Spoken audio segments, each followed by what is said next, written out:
ये आज हम यहाँ डिस्कस कर रहे हैं सुपरविजन वर्क के ऊपर मेनली। इसमें मेनली हम लाइन मॉडिफिकेशन वर्क जो कर रहे हैं उसके ऊपर डिस्कशन करेंगे। ये पीपीटी सर मैंने तैयार किया अपनी जानकारी के हिसाब से और अपने अनुभव से, और इसमें अगर जैसे बीच में कोई ऐसा लगता है कि जानकारी गलत शेयर हो रही है या कोई उसमें त्रुटि है तो नितिन सोनी साहब जुड़े हुए हैं, मैं उनसे रिक्वेस्ट करूंगा कि वो बीच में इंटरप्ट करके उसको करेक्ट करा दे ताकि कोई गलत शेयरिंग ना हो। बिल्कुल भाई, यहाँ पर जी जी सर, मेन हम देखते हैं कि हमको जो भी लाइन मॉडिफिकेशन वर्क करना है या लाइन शिफ्ट करनी है, तो लाइन मॉडिफिकेशन और शिफ्टिंग वर्क हम मेनली 3 कैटेगरी में करते हैं। या तो आरएनडम वर्क के अंतर्गत करते हैं, या कंज्यूमर कंट्रीब्यूशन वर्क के अंतर्गत, या सुपरविजन वर्क के अंतर्गत करते हैं। लाइन मॉडिफिकेशन शिफ्टिंग वर्क की हमको जरूरत क्यों पड़ती है सर कि कभी जैसे हमको लाइन शिफ्ट करनी है, कोई नया रोड बन गया या कोई रेलवे क्रॉसिंग आ गई या कोई कॉलोनी डेवलप हो गई या कहीं पे जो इलेक्ट्रिसिटी एक्ट के हमारे स्टैंडर्ड फॉलो नहीं हो रहे हैं, किसी कारण से हमें लाइन मॉडिफाई करनी है, हाइट राइज करनी है या लाइन शिफ्ट करनी है, तो वहाँ हम लाइन मॉडिफिकेशन का काम करते हैं। वो लाइन मॉडिफिकेशन का काम हम इन 3 कैटेगरी के अंतर्गत करते हैं। तो तीनों कैटेगरी में कुछ एक बेसिक डिफरेंस है जिसमें हम इसको 3 अलग अलग कैटेगरी में रख के करते हैं। पहला हम इसको आरएनडम वर्क में अगर देखते हैं तो आरएनडम वर्क में हम जैसे कोई कहीं इलेक्ट्रिकल स्टैंडर्ड या हमारे जो आई रूल्स फॉलो नहीं हो रहे हैं या सेफ्टी रूल्स फॉलो नहीं हो रहे हैं, हमें कहीं पे ग्राउंड क्लियरेंस कम मिल रहा है या कहीं हमारे टावरों के पास कटाव हो रहा है और हमें लाइन शिफ्ट करनी है, हमारी रिक्वायरमेंट पे हमें लाइन शिफ्ट करनी है, तो उसको हम आरएनडम वर्क के अंतर्गत करते हैं। जिसमें सारा उसमें जो भी व्यय आएगा, इन्वेस्टमेंट, उसमें जो भी खर्चा आएगा वो सारा हमारा एमपीपीटीसीएल का खर्चा रहेगा और अपनी कॉस्ट पे उसमें हम सारी शिफ्टिंग लाइन की करेंगे या हाइट राइजिंग के लिए मॉडिफाई उसको करेंगे। तो जो मॉडिफिकेशन के लिए जो भी कार्रवाई होगी, जैसे उसमें जो भी हमको परमिशंस लेनी है लोकल एडमिनिस्ट्रेशन से या कंपनसेशन की कंपनसेशन तैयार कराने हैं, लेबर कॉन्ट्रैक्ट जो करना है, मटेरियल परचेज करना है और पूरा एग्जीक्यूशन जो भी करना है वो पूरा हम एमपीपीटीसीएल ही उसको करता है और अपनी कॉस्ट पे करता है, उसको हम आरएनडम वर्क में कंसीडर करते हैं। और इसके बाद सर दूसरा हमारा आता है consumer contribution work. Consumer contribution work में जैसे कोई एप्लीकेंट हमारे पास आया कि हमें यहाँ कॉलोनी डेवलप करनी है तो ये लाइन शिफ्ट करानी है, या फिर कोई एनएच ने नया 4 लेन प्रस्तावित किया, उसमें कुछ हमारी लाइनें आ रही हैं बीच में जिसमें क्लियरेंस कम हो रहा है या उनके रोड के बीच में आ रही है जिसे शिफ्ट करना है, या फिर और कोई डैम बना, कुछ बना, तो कोई एप्लीकेंट हमारे पास आया और उन्होंने रिक्वेस्ट की कि हमको ये लाइन शिफ्ट करानी है, हमारा ये प्रोजेक्ट है, इस कारण से लाइन यहाँ से डाइवर्ट करानी है या मॉडिफाई करानी है। तो उस कंडीशन में जो भी उसका खर्चा रहेगा लाइन शिफ्टिंग का या मॉडिफिकेशन का, वो सारा खर्चा हम उन एप्लीकेंट से लेते हैं कि ये एक पर्टिकुलर हमारा एस्टिमेट पीएनडी डिपार्टमेंट तैयार करता है कि इस लाइन की शिफ्टिंग में हमको इतना खर्चा आना संभावित है, इतना खर्चा इसमें आएगा। उस एस्टिमेट के आधार पे हम सारा पैसा एप्लीकेंट से जमा कराते हैं एमपीपीटीसीएल को, और उसके बाद की पूरी कार्रवाई जो मटेरियल परचेज करना है, लेबर कॉन्ट्रैक्ट करना है, या फिर जो भी लोकल एडमिनिस्ट्रेशन से परमिशंस हैं और उसके एग्जीक्यूशन है, सारी चीज़ें फिर एमपीपीटीसीएल करता है। इसमें से जो कॉस्ट होती है उसकी मॉडिफिकेशन शिफ्टिंग की वो एप्लीकेंट के द्वारा की जाती है, बाकी पूरा एग्जीक्यूशन एमपीपीटीसीएल के द्वारा किया जाता है। इसके बाद तीसरा आता है जो आज हमारा टॉपिक है सुपरविजन वर्क का। सुपरविजन वर्क में सेम वही है, अगर कोई लाइन मॉडिफिकेशन शिफ्टिंग रिक्वायर्ड है कहीं किसी एजेंसी को या किसी बिल्डर कॉलोनाइजर को, ये सुपरविजन वर्क मेनली अभी पावर ग्रिड या एनएचआई ही कर रहे हैं। तो इस सुपरविजन वर्क में हम क्या करते हैं कि जो हमारा एस्टिमेट बन रहा है कि इस पर्टिकुलर लाइन को शिफ्ट करने के लिए हमारा इतना एस्टिमेट है इस लाइन की शिफ्टिंग का, उसका 5% चार्जेस एप्लीकेंट से लेते हैं कि ये हमारा 5% सुपरविजन चार्ज आप दे दीजिए, बाकी पूरा वर्क एग्जीक्यूशन आप करेंगे। और उसमें जो भी स्टैंडर्ड्स हमारे रहेंगे और जो मटेरियल यूज़ होगा वो हमारे स्टैंडर्ड के हिसाब से यूज़ होगा, क्वालिटी हमारे अकॉर्डिंग, हमारी ड्राइंग के अकॉर्डिंग मेंटेन होगी, और एग्जीक्यूशन आपके द्वारा उसमें किया जाना रहेगा। उसमें सुपरविजन वर्क में फिर आरओडब्ल्यू कॉन्ट्रैक्ट, मटेरियल अरेंजमेंट और सारी परमिशंस लोकल एडमिशन की या गवर्नमेंट एजेंसी की, ईआई की, ये एप्लीकेंट के द्वारा की जाती है। और इसमें क्वालिटी सुपरविजन मेन हमारा रहता है कि जो वर्क एग्जीक्यूट हो रहा है तो हमारी ड्राइंग्स के अकॉर्डिंग, हमारे स्टैंडर्ड के अकॉर्डिंग एग्जीक्यूट हो रहा है कि नहीं हो रहा है। इसमें एक मेन है कि केवल जो भारतमाला प्रोजेक्ट है उसमें हम सुपरविजन चार्जेस 2.5% ले रहे हैं, बाकी सारी उसमें सुपरविजन चार्जेस हमारा 5% रहता है। तो जब भी ऐसे एनएच के कोई प्रोजेक्ट अगर आते हैं तो उसमें हमको ये मेंशन करना आजकल जरूरी है कि ये भारतमाला प्रोजेक्ट के अंदर आ रहा है या नहीं आ रहा है, जिससे पीएनडी को ये क्लियर हो जाए कि इसमें सुपरविजन चार्जेस हमारे 2.5% कंसिडर करना है या 5% कंसिडर करना है। तो मेनली इन तीनों में बेसिक डिफरेंस यही है कि R&M वर्क जो हमने अपनी कॉस्ट पे खुद किया, कंज्यूमर कंट्रीब्यूशन वर्क जो जिसकी कॉस्ट हमने एप्लीकेंट से ली और एग्जीक्यूट खुद किया, और सुपरविजन वर्क जिसमें हमने सिर्फ 5% चार्जेस लिए और एग्जीक्यूशन एप्लीकेंट ने किया। सुपरविजन वर्क की प्रोसेस में हम देखते हैं कि अगर कोई मान लो NHI है और उसको कहीं नया उसने 4 लेन प्रपोज किया है, उसके 4 लेन के बे में उसके 4 लेन के ऊपर या हमारा कोई टावर आ रहा है जिसे उनको शिफ्ट कराना है, या उनके 4 लेन की हाइट के कारण हमारे क्लियरेंसेस कम हो रहे हैं तो उन्हें मॉडिफाई कराना है, तो NH वाले जो है हमसे कांटेक्ट करते हैं कि ये हमारा नया 4 लेन प्रपोज्ड है और इसमें आपकी ये कुछ लाइनें आ रही हैं जिन्हें मॉडिफाई करना है या शिफ्ट करना है। अगर NH हमसे नहीं कांटेक्ट करता है तो हमारे ड्यूरिंग पेट्रोलिंग हमें पता चलता है कि यहाँ कोई रोड बन रहा है या 4 लेन की एक्टिविटी चल रही है, जो पेट्रोलिंग के थ्रू हमारे एई साहब को पता चलती है, और हम NH से कांटेक्ट करके पता करते हैं कि आपका यहाँ से कुछ वर्क प्रपोज है क्या, तो उसमें हमारी कुछ लाइनें क्रॉसिंग्स है जिनकी ज्वाइंट विजिट करके उनके सेफ्टी और क्लियरेंसेस मेंटेन हमको करने हैं। तो जैसे ही NH के द्वारा हमको ये बताया जाता है कि हमारी ये रोड प्रपोज है और ये लाइनों में कुछ मॉडिफिकेशन रिक्वायर्ड है, तो हमारे द्वारा जो है उनको CPND साहब का एड्रेस करते हुए एक लेटर के लिए रिक्वेस्ट किया जाता है कि आप जो है चीफ इंजीनियर PND जबलपुर में एक रिक्वेस्ट लेटर दे दीजिए कि ये हमारा कार्य प्रस्तावित है और इसमें आपकी कुछ लाइनें हैं जिन्हें मॉडिफाई या शिफ्ट करना है। तो उस लेटर की रिक्वेस्ट के आधार पर PND ऑफिस से थ्रू प्रॉपर चैनल एक इंस्ट्रक्शन आते हैं फील्ड ऑफिसर्स को कि ये कोई 4 लेन रोड प्रस्तावित है जिसमें कुछ लाइनें हमारी क्रॉसिंग से, जिसकी ज्वाइंट विजिट आपको NH के साथ करनी है और उसकी फिजिबिलिटी आपको भेजना है।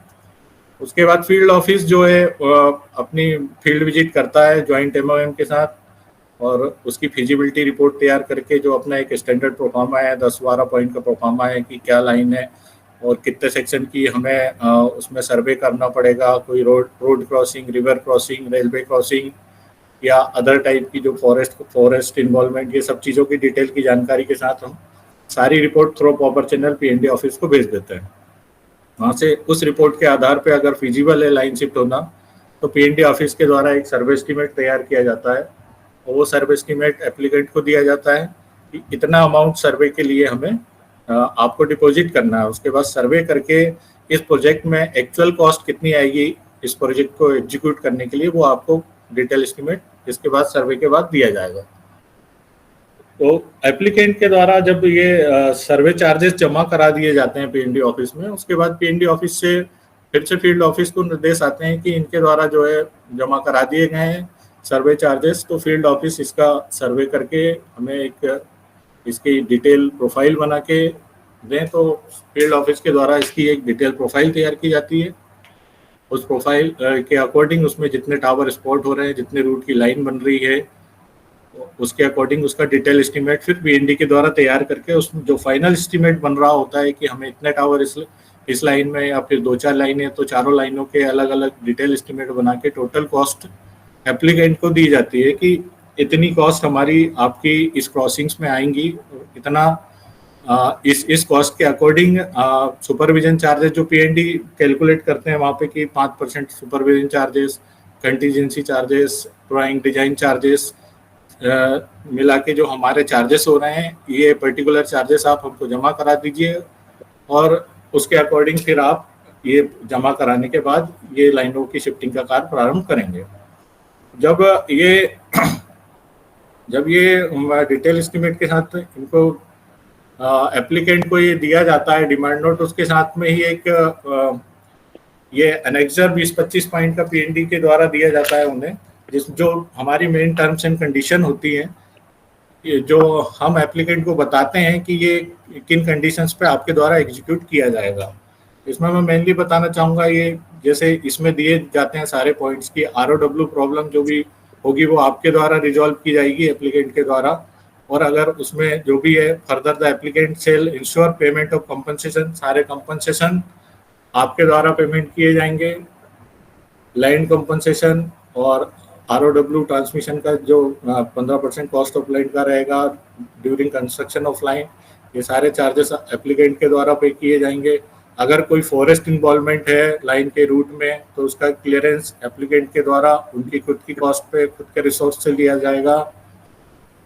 अगर कहीं NOC necessary clearance, NOC forest, PTCC, right of वे, जो भी क्लियरेंसेस चाहिए, फॉरेस्ट क्लियरेंस हो, कहीं NOC हो या PTCC क्लियरेंस हो, ये सब एप्लीकेंट के द्वारा लिए जाएंगे।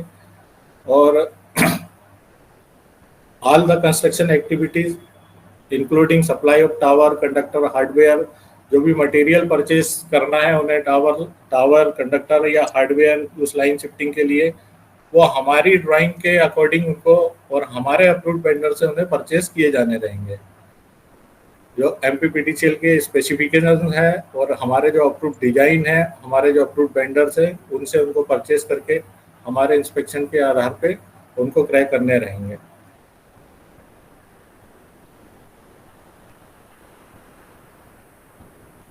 मटेरियल जो भी मटेरियल वो परचेस करेंगे उसका इंस्पेक्शन जो है MPPTCL के द्वारा किया जाएगा। उसका सेटिस्फाइड इंस्पेक्शन होने के बाद उसकी डिलीवरी साइट पे की जाएगी और वही मटेरियल वो वर्क एग्जीक्यूशन में यूज़ करेंगे। इलेक्ट्रिकल इंस्पेक्टर से जो चार्जिंग परमिशन लेनी है वो एप्लीकेंट के द्वारा ली जाएगी, उनके कॉस्ट पे, उनके रिसोर्स से ली जाएगी। और जो एप्लीकेंट है वो सारे जो इलेक्ट्रिसिटी एक्ट 2003, 1910 और 1980 जो भी वर्कमैन कंपनसेशन एक्ट है सारे उनका फॉलो करेंगे। क्रिमिनल या सिविल लॉयल्टीज जो भी रहेगी, अगर वर्क के दौरान कोई एक्सीडेंट हुआ तो उसकी रिस्पॉन्सिबिलिटी पूरी एप्लीकेंट की रहेगी। अगर कहीं क्रॉसिंग है, अदर लाइन क्रॉसिंग है, उसी लाइन जो मॉडिफाई होनी है उसमें कोई और लाइन क्रॉसिंग है तो वो संबंधित SE साहब या DE साहब या CE साहब से डिस्कस करके उसका अलग से प्रस्ताव प्रेजेंट करेंगे। अगर ये वर्क एग्जीक्यूशन के दौरान कोई MPPTCL की वो प्रॉपर्टी डैमेज करते हैं तो वो भी उनके द्वारा जो है अपनी कॉस्ट पे उसको ठीक करके देना रहेगा।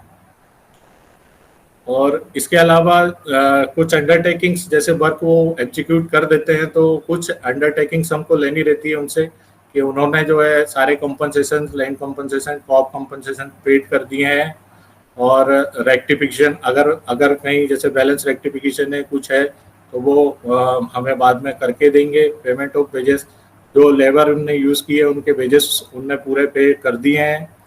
और undertaking to bear the differential cost, अगर कोई जो एस्टिमेट हमने दिया उसकी कॉस्ट में इसमें कोई डिफरेंस होता है तो वो कॉस्ट उनके द्वारा बियर की जाएगी।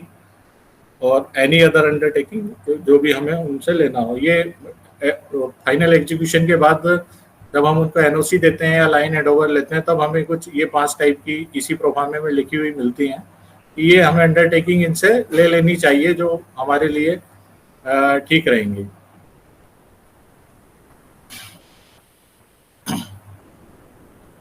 इसके बाद में जो डिटेल एस्टिमेट के अकॉर्डिंग जब एप्लीकेंट हमारे चार्जेस जमा कर देता है MPPTCL को, तो उसके बाद जो एप्लीकेंट है वो अपना एक कॉन्ट्रैक्टर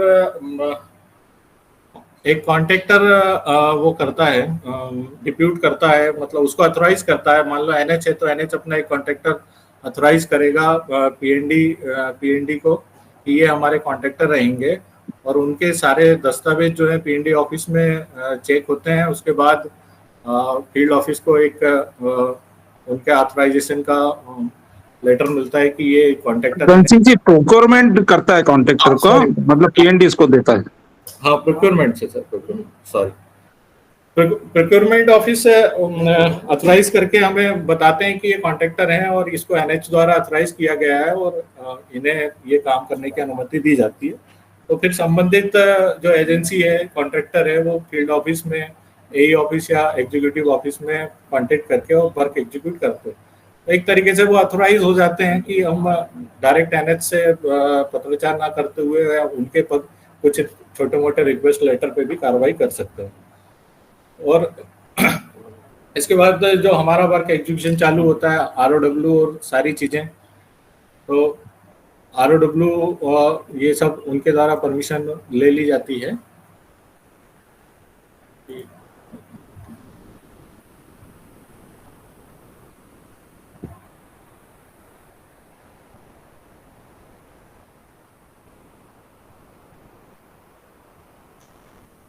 सिंह जी, आवाज नहीं आ रही है आपकी।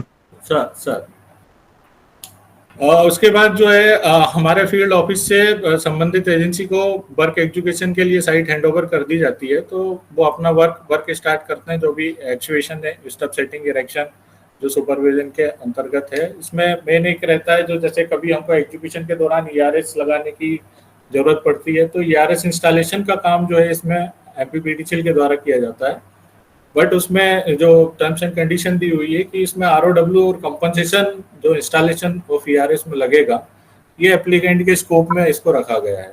मतलब कभी भी हम ईआरएस इंस्टॉल करते हैं तो ईआरएस इंस्टॉल हमें किया जाना है और उसका आरओडब्ल्यू और उसमें जो कंपनसेशन, क्रॉप कंपनसेशन जो लगेगा, वो एप्लीकेंट के द्वारा उसका पेमेंट किया जाएगा।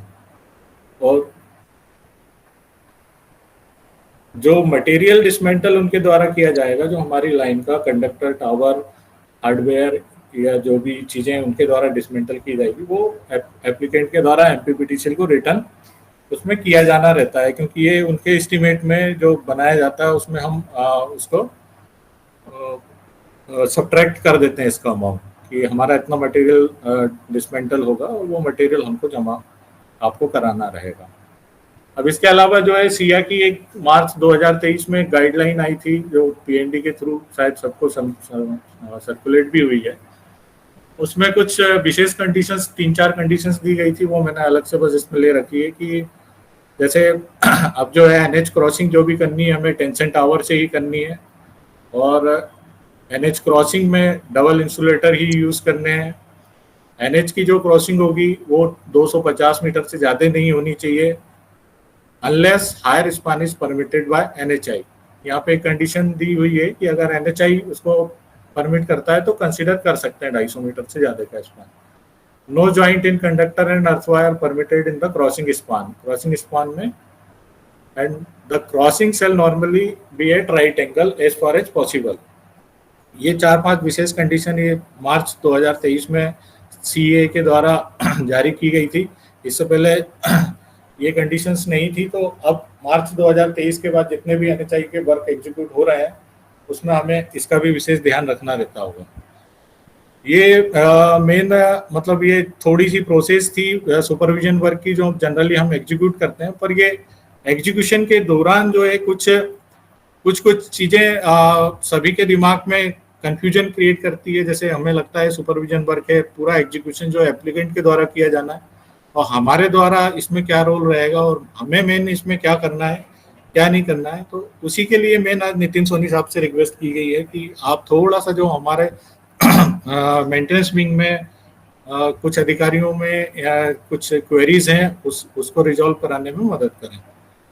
इसमें मैं नितिन सोनी साहब से थोड़ा सा पहले ये जानना चाहूँगा, ये जैसे मैंने कुछ क्वेरीज लिख रखी है, इसके अलावा साहब लोगों को कुछ दिमाग में क्वेरीज हो तो वो भी नितिन सोनी साहब से डिस्कस करेंगे। धन सिंह जी, ये सॉइल क्लासिफिकेशन का कैसा करते हैं इसमें?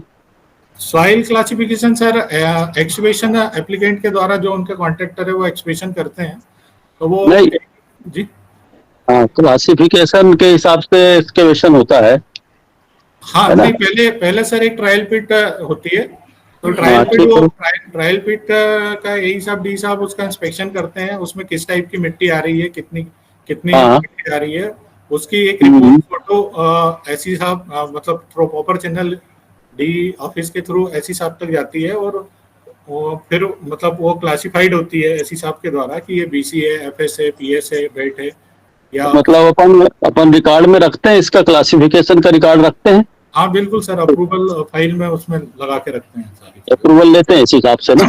हाँ जी जी। और ठीक ठीक। जैसे जो क्लासिफाइड हुई कि बीसी में क्लासिफाइड हो गई कि बीसी है, तो उसके बाद हाँ, फिर बीसी के अकॉर्डिंग उसमें मार्किंग कंप्लीट मार्किंग करा के, और फिर बीसी का एक्सप्रेशन होता है, और बीसी की ड्राइंग के हिसाब से फिर उसमें फाउंडेशन। ठीक ठीक ठीक। मेरा कहना यह था कि क्लासिफिकेशन का रिकॉर्ड अपने को रखना चाहिए। हाँ इसमें क्लासिफिकेशन होता है सर, क्लासिफिकेशन अपन ही करते हैं। हाँ, थैंक यू गुलाबी साहब। सर सर मेरा आपने बहुत सर मेरा मैं अभी सर ये कुछ जो क्वेरीज हैं सर, ये आपसे चाह रहा हूँ मैं। बोलिए सर। जैसे सर एक पहले कहीं एक सर्कुलर निकला है ऐसा कि अगर कोई एप्लीकेंट आता है कि हमें लाइन शिफ्ट करानी है या मॉडिफाई करानी है, तो डायरेक्ट फील्ड ऑफिस में विजिट ना करते हुए पीएनडी ऑफिस के थ्रू इंस्ट्रक्शन लेके फिर ज्वाइंट विजिट उसमें करें, तो ऐसा कोई बिल्कुल सही सर्कुलर? सर, जी बिल्कुल सही है सर। ऐसा एक सर्कुलर निकलता रहता है, बहुत पहले निकला था, जी बट जी ये स्टैंडर्ड प्रोसेस ही है कि किसी को भी आप पीएनडी ऑफिस में भी भेजिए। इससे क्या होता है कि सर कुछ और भी उसमें जानकारी उनको चाहिए होती है, ये सब तो हम लोग पहले इनिशियल स्टेज पे उनको बता देते हैं। तो कभी भी ये करिए कि किसी को भी पीएनडी ऑफिस में ही बोलिए कि एड्रेस करें। उसमें आप सर लोग उसमें सर थोड़ी सी जी प्रॉब्लम सर हाँ हाँ बोलिए। सर उसमें क्या थोड़ी सी फील्ड में हमको ये प्रॉब्लम आती है, जैसे कोई कॉलोनाइजर है या कोई स्कूल है या कोई लाइन शिफ्ट कराना चाहता है, आजकल तो हर कोई पॉलिटिकली इन्वॉल्वमेंट रहता है, कभी विधायक जी, कभी बिल्कुल सांसद बिल्कुल जी, तो हम लोग जब उनको बोलते हैं कि सर आप इनको लेटर लिख दीजिए उसके बाद हम कार्रवाई करेंगे, तो वो जी थोड़ा जी। सा उसको गलत वे में लेते हैं कि ये एमपीपीडीसीएल के अधिकारी जो है काम टालते हैं, काम करते नहीं है, तो इसलिए मैं नहीं चाह सर, रहा था। हाँ ऐसा नहीं है सर। जी देखिए क्या है, आप लोग को तो आप अपने पेट्रोलिंग के हिसाब से तो साथ में जा सकते हैं। जी तो आप तो पेट्रोलिंग कर रहे हैं, अपनी भी रिस्पॉन्सिबिलिटी है कि वहाँ पर क्या चीजें आ रही है लाइन में। बस उनको बोलिए कि फॉर्मल लेटर आपको हमारे पीएनडी ऑफिस देना पड़ेगा, हम आपकी पूरी मदद कर सकते हैं, आप उनकी मदद कीजिए, ऐसा नहीं है। जी बट ऑन पेपर आप ऐसा नहीं है कि रिपोर्ट आप पहले से भेज दें, आप उनको बोलिए कि हम आपकी मदद कर सकते हैं, लेकिन हम खुद की कार्रवाई पीएनडी ऑफिस से ही कर पाएंगे। नहीं, अगर सर जैसे सोनी क्यों साहब, Nitin Nitin sir sir Nitin sir ये जैसे इनको कोई लेटर देता है फील्ड ऑफिस में डी को, तो आप एक्सेप्ट फॉरवर्ड करना करते है कि नहीं हैं करना? करना है कि सर। नहीं करना एक्सेप्ट? सर कोई लेटर देगा तो एक्सेप्ट तो करना है सर, ऑफिशियली अपन उसको डिनाई तो नहीं कर सकते हैं। उसको आप हाँ पीएनडी हाँ, ऑफिस फॉरवर्ड कीजिए, पीएनडी ऑफिस अच्छा, फॉरवर्ड कीजिए इसको, हम लोग मतलब उस पर भी मतलब एक्शन ले लेते हैं। जी डी साहब खुद ही कर सकते हैं फॉरवर्ड आपको, है ना? हाँ, फॉरवर्ड मतलब करना सर उसमें उसमें सर ज्वाइंट विजिट या मतलब रिपोर्ट उसको नहीं थ्रू देखते हुए प्रॉपर सिर्फ चैनल लेटर फॉरवर्ड किया। फॉरवर्ड। हाँ हाँ, हाँ, थ्रू बिल्कुल proper proper. Channel sir forward इसमें करें। लाइन, हाँ सर बिल्कुल। उसमें लाइन वगैरह का नाम तो लिख सकते हैं ना कि लाइन, ये लाइन की क्रॉसिंग और हाँ ये मॉडिफिकेशन चल लिख रहे हैं, लिख सकते हैं है सर, ना लिख सर? सकते बस ये हैं। इतना बार लिख के भेजना, जॉइंट मेजरमेंट नहीं करना हाँ उसके जॉइंट साथ। मेजरमेंट अभी नहीं, क्योंकि क्या होता है सर, फिर ये ऑब्जेक्शन बाद में होता है, तो आप उनका हेल्प कीजिए, अपनी लाइन का नाम वाम जो इनिशियल रिपोर्ट आप भेजिए अपने थ्रू प्रॉपर चैनल। बाकी उनसे बोलिए हम आपके साथ जॉइंट इंस्ट्रक्शन फॉर्मेट तभी करेंगे जब पीएनडी के इंस्ट्रक्शन आएंगे। सर ये ये वो गवर्नमेंट के लिए आपका कुछ निर्णय था, मतलब पहले बीच में कोई निर्देश देते कि गवर्नमेंट एजेंसी के साथ आप कर सकते हैं, तो ये सर उनके साथ भी यही प्रोसीजर फॉलो करना है पूरी तरह से? सर क्या है, ऐसे कुछ सेपरेट कोई सर्कुलर तो निकला नहीं है, ये तो केस टू केस की बात रहती है। एक्चुअल में अगर देखें प्रैक्टिकली बात करूं तो गवर्नमेंट वालों को क्या होता है, अपन पर्टिकुलर इसलिए सर रिस्पॉन्स। हाँ सर, जी पर्टिकुलर केवल गवर्नमेंट एजेंसी की बात कर रहे हैं, कॉलोनाइजर वगैरह के लिए तो आपने हाँ जो प्रोसीजर बताई वो स्ट्रिक्टली फॉलो अप करने हाँ, के लिए हम यही सभी बोले को निर्देश दे सकते कि हैं। गवर्नमेंट जी सर। एजेंसी को अपन ज्यादा प्रायोरिटी देते हैं, इसलिए अपन गवर्नमेंट एजेंसी के लिए तो अपन एक इनिशियल अब करके लेकिन उनसे रिक्वेस्ट करें कि आप एक फॉर्मल लेटर पीएनडी को भेजिए। उसका इफेक्ट तब होता है जब इन फ्यूचर कभी, आज के केस में क्या हो रहा है, कुछ कुछ जगह एनएच सब कुछ होने के बाद एनएच डिनाई कर रहा है कि हमको काम नहीं करवाना है, तो ये सब चीजें फिर काम आती है कि आपकी रिक्वेस्ट थी, हम आपका जॉइंट इंस्ट्रक्शन था, ये सब चीजें सब काम आती हैं सर। तो अपन उनकी हेल्प करें गवर्नमेंट एजेंसीज की। एक आप उनका लेटर अगर वो देते हैं तो लेटर भी लेके आप पीएनडी को फॉरवर्ड करें, और उनको लेकिन एक बार बोले जरूर कि आप पीएनडी ऑफिस में करें। डायरेक्ट तो हम पीएनडी ऑफिस को ही करवाते हैं सर, जनरली उनसे बोलते हैं कि आपके ऑफिस को ही करें। जी जी जी। अच्छा सर, इसमें एक और क्वेरी ये थी कि जैसे हम एनएच का कॉन्ट्रैक्टर या एजेंसी जो भी हमारे पास काम करने आई, तो हम लोग को किसानों को नोटिस देना रहता है सबसे पहले कि ये काम आपके यहाँ किया जाएगा। तो वो नोटिस हम अपने हिसाब के थ्रू अपने लेटर हेड पे दिलवाते हैं। तो क्या होता है सर उसमें, जैसे अगर उसको कोर्ट केस करना है तो वो उसी नोटिस के आधार पे करता है, तो वो कोर्ट केस फिर एमपीपीटीसीएल के ऊपर हो जाता है। तो ये नोटिस का अपने को दिया जाना रहता है या फिर जैसे एनएच करा रहा है तो एनएच उसको दे सकता है? सर एक्चुअल में तो क्या है, अगर देखा जाए तो ये प्रॉपर्टी अपनी है, जो भी काम हो रहा है ये अपने एसेट पे काम हो रहा है जी। तो नोटिस तो अपन को ही देना है, अपन उनकी हेल्प ले सकते हैं एनएच की, लेकिन नोटिस तो क्योंकि अल्टीमेटली लाइसेंस ही हम ही है उसमें। अगर अपन और अगर ब्रॉड सेंस जाएंगे, इस लाइन को मेंटेन करने के लाइसेंस ही हम है, एमपीपीटीसीएल है, और नोटिस को भी लाइसेंस ही दे सकता है। तो नोटिस तो अपन को ही देना पड़ेगा सर, नोटिस अपने को देना है सर। एक्चुअली में आप ये माइंड क्लियर कर लें, कोई भी सुपरविजन में कोई वर्क हो रहा है, बट अंतर से देखना है कि उस कॉन्ट्रैक्ट हमने नहीं किया है, किसी और ने किया है, लेकिन वो वर्क हमारा ही है। ये तो क्लियर है सर। सर अपन नोटिस में स्पष्ट रूप से लिखा सकते हैं कि एनएचआई द्वारा रिक्वेस्ट किए जाने के कारण ये कार्य कराया जा रहा है। बिल्कुल बिल्कुल, ये थोड़ा स्पष्ट रूप से लिखना पड़ेगा आपको कि ये, और इसकी जो भी आगे की कानूनी प्रक्रिया वगैरह वो एनएचआई द्वारा ही करी जाएगी। कुछ इस तरह से एक नोटिस अपने को देना चाहिए। उसको अपन दे सकते हैं। नोटिस में क्या होता है नितिन, नोटिस जब अपन देते हैं ना, वो कंपनसेशन मालूम नहीं दिया उसने, एप्लीकेंट ने कंपनसेशन नहीं दिया, तो वो किसान अपने पे अप्रोच करता है। तो नोटिस में क्लियरली ये लिखा रहे कि वो कंपनसेशन उनके द्वारा दिया जाएगा। ये बात भी नोटिस में लिखी है। नोटिस में इनकॉर्पोरेट कर सकते हैं, जितनी चीजें हम इनकॉर्पोरेट करेंगे अपने लिए बेटर है वो चीज। हर चीज उसमें नोटिस में इनकॉर्पोरेट करें ताकि सारी लायबिलिटी अपने ऊपर ना आए। बिल्कुल बिल्कुल सर, उसको बिल्कुल अपन को जितनी चीजें अपन क्लैरिटी से उसमें स्पेसिफाई हाँ, क्लैरिटी से नोटिस जारी करें, क्लैरिटी से नोटिस जारी करें, जितना ज्यादा से ज्यादा इनकॉर्पोरेट कर सकते हैं उसमें करें। सर सोनी साहब एक क्वेश्चन मेरा था सर, अपन जहां तक राइट एंगल में अपन क्रॉस करते हैं तो मिनिमम कितना ले सकते हैं? क्योंकि क्या बहुत सी बार हम लोग चाहते हैं कि कोई अनावश्यक रूप से आरओडब्ल्यू क्रिएट ना हो, तो हम लाइन अलाइनमेंट में ही टावर का देने की कोशिश करते हैं जिससे कि नए सर से कोई आरओडब्ल्यू उत्पन्न ना हो।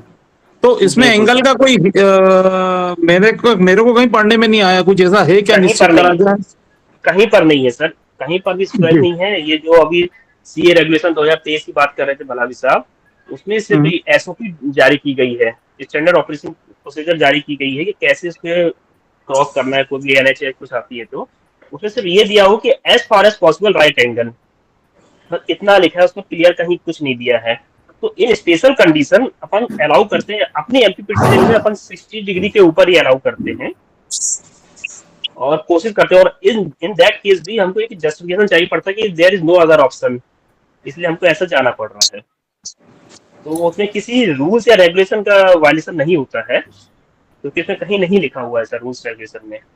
सर इसमें उसमें जैसे एनएच अगर चाहता है कि हम लाइन अलाइन में ही ले जाना चाहते हैं, आरओडब्ल्यू है या कुछ प्रॉब्लम्स हैं, तो उसको अपन कंसीडर कर सकते हैं ना इसमें? सर मैं ये बोल रहा हूँ, अगर अपन यही करें कि 60 डिग्री के ऊपर ही रखें, क्योंकि ये टेक्निकल पॉइंट ऑफ व्यू से ही बेटर होता है, तो अपन एनएच को बोलेंगे अगर 60 डिग्री के ऊपर आ रहा है ठीक है, नहीं आ रहा है तो फिर अपन उसको इंसिस्ट करेंगे भाई आप तो वो करें। और इन केस बहुत ही स्पेशल कंडीशन है कि कुछ हो ही नहीं पा रहा है, तो उसके लिए प्रॉपर जस्टिफिकेशन तैयार करें। देखिए कभी भी आगे कोई पूछता है कि क्यों ऐसा किया, तो उसका जस्टिफिकेशन होती है कि यहाँ पे ये साइड कंडीशंस ऐसी थी, इसलिए हमें कोई और ऑप्शन नहीं था, इसलिए ये करना पड़ा। बाकी हम उसको नहीं करते सर, अपन कोशिश कहीं भी अपन सर नई लाइन में तो अपन कोशिश करते हैं 90 डिग्री के ऊपर ही क्रॉस करें, जहाँ पे भी अपन नई लाइन बना रहे हैं शायद उसमें तो ये फॉलो अप करते हैं, कोशिश करते हैं। बिल्कुल हाँ जी सर, जी सर। अच्छा सर कोशिश करना है सर। हाँ बोलिए सर। इसमें हेलो हाँ जी, हाँ जी, हेलो, बोलिए सोनी साहब दुबे बोल रहा हूँ मैं। सर। क्या कई जगह जैसे अब एक जैसे अपनी उज्जैन देवास लाइन थी, उसमें एनएच की 2-3 क्रॉसिंग थी। एक जी लाइन हाँ, पे जी हाँ। अपन ने लाइन अलाइनमेंट पे आपने टावर एक्सटेंशन दे दिया। दूसरी लाइन पे 90 डिग्री पे दिया, मतलब राइट एंगल पे दिया। तो अपने हाँ को हाँ। एक फार्मूला अडाप्ट करना पड़ेगा। तो किसान लोगों ने आपत्ति ली, वो कोर्ट में भी गए कि वहाँ आपने अलाइनमेंट में लिया है, यहाँ आप राइट एंगल पे ले रहे हो। तो एक फार्मूला अडाप्ट हम्म। करना पड़ेगा, नहीं तो कोर्ट में लोग चले जाते हैं। नहीं, उसमें क्या है, ऐसा अपन उसको बोल सकते हैं कि जहाँ जैसी साइट कंडीशन हम वैसा काम करते हैं। देखिए, इस चीज पे कोई चैलेंजेबल नहीं कि हम उसको कैसे ले जा रहे हैं। हमारा है कि हम राइट एंगल पे ले जाएंगे, लेकिन वहां पर इसलिए ले जाएंगे, वहाँ ये समसम ये कंडीशन थी। वो इसलिए मैं बोल रहा हूँ कि हमको जस्टिफिकेशन बनाना पड़ेगा सर, कि जहाँ पर भी हम अगर राइट एंगल या 60 डिग्री ऊपर नहीं ले जा पा रहे हैं, वहाँ जस्टिफिकेशन तैयार करके रखना पड़ेगा, ये सब चीजें हमारे कंस्ट्रेंट्स थे, इसलिए हम इसमें ले जा रहे हैं। तो वो हमें काम आएगा बाद में, कभी इस टाइप के कुछ केसेस होते हैं तो। सर रेलवे मॉडिफिकेशन में तो वो परमिट करते ही नहीं है, तो इसलिए हमको लाइन को डाइवर्ट करना ही पड़ता है। और रोड में कुछ ऐसा नियम नहीं है सर, क्योंकि ज्यादा रेलवे के रूल्स बने हैं सर। वर्किंग करना एक्चुअली हमको रोड पे ऐसा कोई इंडक्शन वगैरह का मेरे को नहीं समझ में आ रहा है कोई ऐसा इफेक्ट पड़ता है। जहां तक राइट एंगल होता हो तो डिस्टेंस कम से कम क्रॉस होती है कंडक्टर की। डिस्टेंस कम से कम क्रॉस होती है, बस ये टेक्निकल रीजन है, उसमें कोई इसलिए बोलो सर, कहीं रूल्स में कहीं हाँ, पर भी तो नहीं दिया गया इसमें है। कोई मतलब रेल में तो अपन मानते हैं कि नीचे रेल जा रही है, वो उसको 90 डिग्री करेंगे तो उसका इंडक्शन इफेक्ट नहीं पड़ेगा। जी सर, आप थोड़ा इसमें तो जो भी आप और बताना चाहें तो बता दीजिए प्लीज। रेलवे जो सर रूल्स बना हुआ है तो उसको तो फॉलो करना ही है। इसलिए मैं एनएच में बोल रहा हूँ अपन 60 डिग्री एंड अबव ट्राई करें, और इन केस कहीं पर भी नहीं हो पाता है तो उसका जस्टिफिकेशन तैयार करें। D1 मतलब D1 ऐसी साहब का भी थोड़ा सा उसमें एक व्यू लेके जस्टिफिकेशन तैयार करें कि इस कंडीशन से हम उसको नहीं कर पा रहे हैं, तो ये काम आएगा बाद में कभी कोई केस होता है तो। और ऐसा जो टेक्निकलिटी में बहुत ज्यादा अंतर नहीं पड़ता है सर। सर नमस्कार, मैं आशुतोष बोल रहा हूँ। हाँ जी, हाँ जी। सर एक मेरी क्वेरी थी सर, एक्चुअली क्या अभी सिटीज का इसका एलाबोरेशन हो रहा है, बहुत जी हाँ। थर्ड पार्टी हैं जो रोड और कॉलोनी बनती जा रही है। तो हाँ सर हाँ क्या हाँ। होता है कि वो अभी हमसे डायरेक्ट तो डिमांड नोट मांग नहीं रहे हैं आजकल। तो हम हाँ क्या हाँ सर हाँ। इन्फोर्स कर रहे हैं कि नहीं आप इसका टावर को एक्सटेंशन कराएं या मॉडिफिकेशन कराएं। तो सर उसमें क्या होता है कि वो नहीं मानते हैं, तो हम रेवेन्यू अथॉरिटीज जैसे कलेक्टर के पास जाते हैं, तो उनका हाँ कहना हाँ। रहता है कि कितना पैसा लगेगा, आपने इनसे पैसा मांगा क्या। तो सर ऐसा कुछ कर सकते हैं कि अपन डायरेक्ट उनको डिमांड नोट दें कि इतना पैसा आप नहीं कर जमा। सकते। नहीं नहीं, ऐसा नहीं कर सकते, क्योंकि डायरेक्ट डिमांड नोट कैसे दे पाएंगे बिना सर्वे किए? नहीं सर, कैसे जैसे डिमांड नोट अपन दे पाएंगे? अपन इंटरनली रिपोर्ट जमा करें कि ऐसी एक रोड बन रही है जिसमें इतने टावर या इतना एक्सटेंशन लगेगा और लगभग कॉस्ट आएगी, और अपन डायरेक्ट उसको दे सकें। क्योंकि सर क्या वो तो मांगेगा नहीं कभी अपने से मांग पत्र, क्योंकि वो डिनाई हाँ। करते हैं कि हमको नहीं जरूरत है, या फिर जैसे नगर पालिका और ये लोग काम कर रहे हैं तो इनके पास फंड की कमी रहती है, इवन पीडब्ल्यूडी के पास भी। तो सर ऐसा कर सकते हैं कि डिवीजन से हम एक अपने तरफ से इंस्पेक्शन नोट बना के भेज दें कि ये अगर एक्सटेंशन होगा या टावर शिफ्टिंग होगी तो इतना अपने को मॉडिफिकेशन करना पड़ेगा। तो हम उसको डायरेक्टली रेवेन्यू अथॉरिटीज के पास जमा करें कि हमको इतना पैसा जमा कराना है। तो क्या सर हम नहीं, वहाँ लेकिन आंसर दे नहीं पाते हैं कि कितना पैसा लगेगा, हम तो यही बोलते हैं सर वो तो सर्वे कराना पड़ेगा, या ऐसे तो वो जस्टिफाइड ज्यादा हो नहीं पाता उनके सामने। तो ऐसा कुछ आशुतोष जी, इस संबंध में मतलब मेरे को एक आध 2-3 केस इधर के इंदौर के याद हैं, धार वगैरह में कुछ डैम वगैरह का कुछ था है। तो उसमें स्पेशली हमने पीएनडी ने परमिशन दी थी कि आप इसका सर्वे करके जमा करा दो, उसके बाद उनको डिमांड नोट भेजा गया है।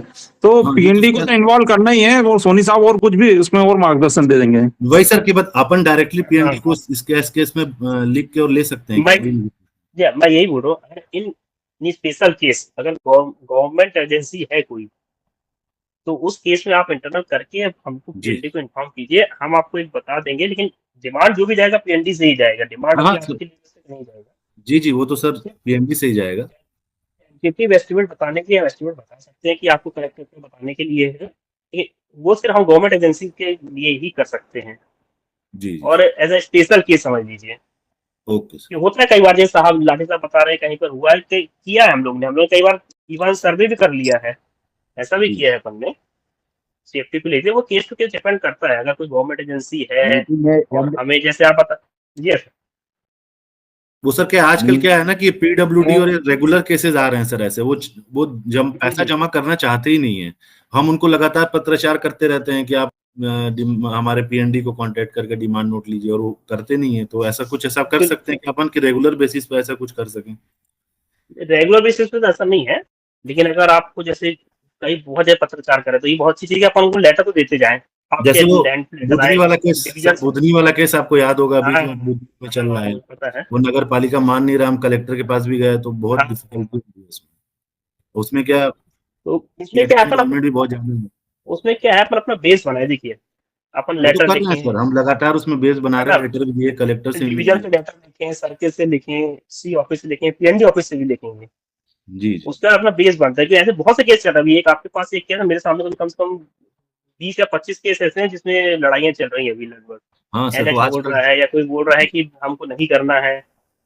तो इसमें क्या है, जो अपना बेस रहता है वो काम आता है बाद में। जी। तो इन सच केसेस में आप इंटरनली थोड़ा सा एक रिपोर्ट दे सकते हैं, मतलब उनको किसी को नहीं बताना है, इंटरनली दे सकते हैं। आपको वही एक एस्टिमेशन कॉस्ट चाहिए, वो भी हम पीएनडी बता सकता है आपको इंटरनली। वही सर, वही को बताने के लिए आप डायरेक्टली पीएनडी से अपन डायरेक्ट डिवीजन से बेच के ले सकते हैं ना सर, वही पूछना। मतलब आपके सी ऑफिस के थ्रू जो भी हेलो। चीजें होंगी सी ऑफिस के थ्रू आएंगी। अरे सोनी जी, जी हाँ, जी हाँ। एमडी साहब के क्लियर इंस्ट्रक्शन है, किसी भी एजेंसी को, कंज्यूमर को, कोई भी क्या इतने पैसे में लाइन बन जाएगी कुछ नहीं बताना है, ये भी नहीं बताना है कहाँ से। यही बता रहा हूँ, इसलिए कंज्यूमर को बोलना है कि भाई आप पीएनडी को अप्लाई करो, यही करना है सर। वो जो केस बता रहे हैं कि नगर निगम, ये भी नहीं बताना है कहाँ से लाइन लीलो करके आपको सप्लाई दे, लोग बोल देते हैं लीलो करके, ये सब तो करके बिल्कुल दे नहीं देंगे, बताना, ये तो कुछ नहीं बताना। सर राइटिंग में कुछ नहीं बताना है, वो पूछते हैं नहीं बताना है। वही चीज मैं बोल रहा हूँ, कुछ कहीं राइटिंग में नहीं बताना है डिवीजन को, राइटिंग में पीएनडी बताएगा। वर्बली भी नहीं सर वर्बली भी नहीं बताना, उनको यही बताना है कि हमारा पीएनडी अब वो भी बताना है, बताएगा, मैं कुछ नहीं बताऊँ, मेरे को नहीं मालूम है इसके बारे में। बिल्कुल सर, यही करना है। आज तक तो नहीं कोशिश कर दी। उसमें क्या है, नगर निगम का कुछ केस इश्यूज फंसा हुआ है जो बता रहे हैं अफसोस, वो मुझे मालूम है वो चीजें। तो ऐसे केस में कई बार कलेक्टर अगर पूछते हैं टेंटेटिव कितना लगेगा, तो उसके लिए आप कलेक्टर को एक टेंटेटिव बता सकते हैं, लिखित में भी नहीं कि सर लगभग इतना पैसा लगेगा, उसमें कोई वर्ड नहीं है, लेकिन रिटर्न में कहीं कुछ नहीं करना है सर। क्या कई केसेस आ जाते हैं, ये आशुतोष जो बता रहे हैं वो मुझे पता है वो वाला केस सर। सर नितिन साहब, मैं एक सजेशन है, आप थोड़ा इस पे देखिए। कोई भी मतलब इस तरह के भी केस आए तो उनसे सबसे पहले अपन कोशिश करें कि पीएनडी को पीएनडी को एक लेटर जरूर उनकी तरफ से पोस्ट करवा दें, जिससे कि ये इनिशिएट हो जाए कि हाँ ये चालू हो गया है। ये चाहे उससे क्या होता है, ये आगे कभी भी कोई इशू आता है तो वो ये सब काम आता है फिर सर अपन को। आपको सर मेरा धन सिंह है। जी जी सर।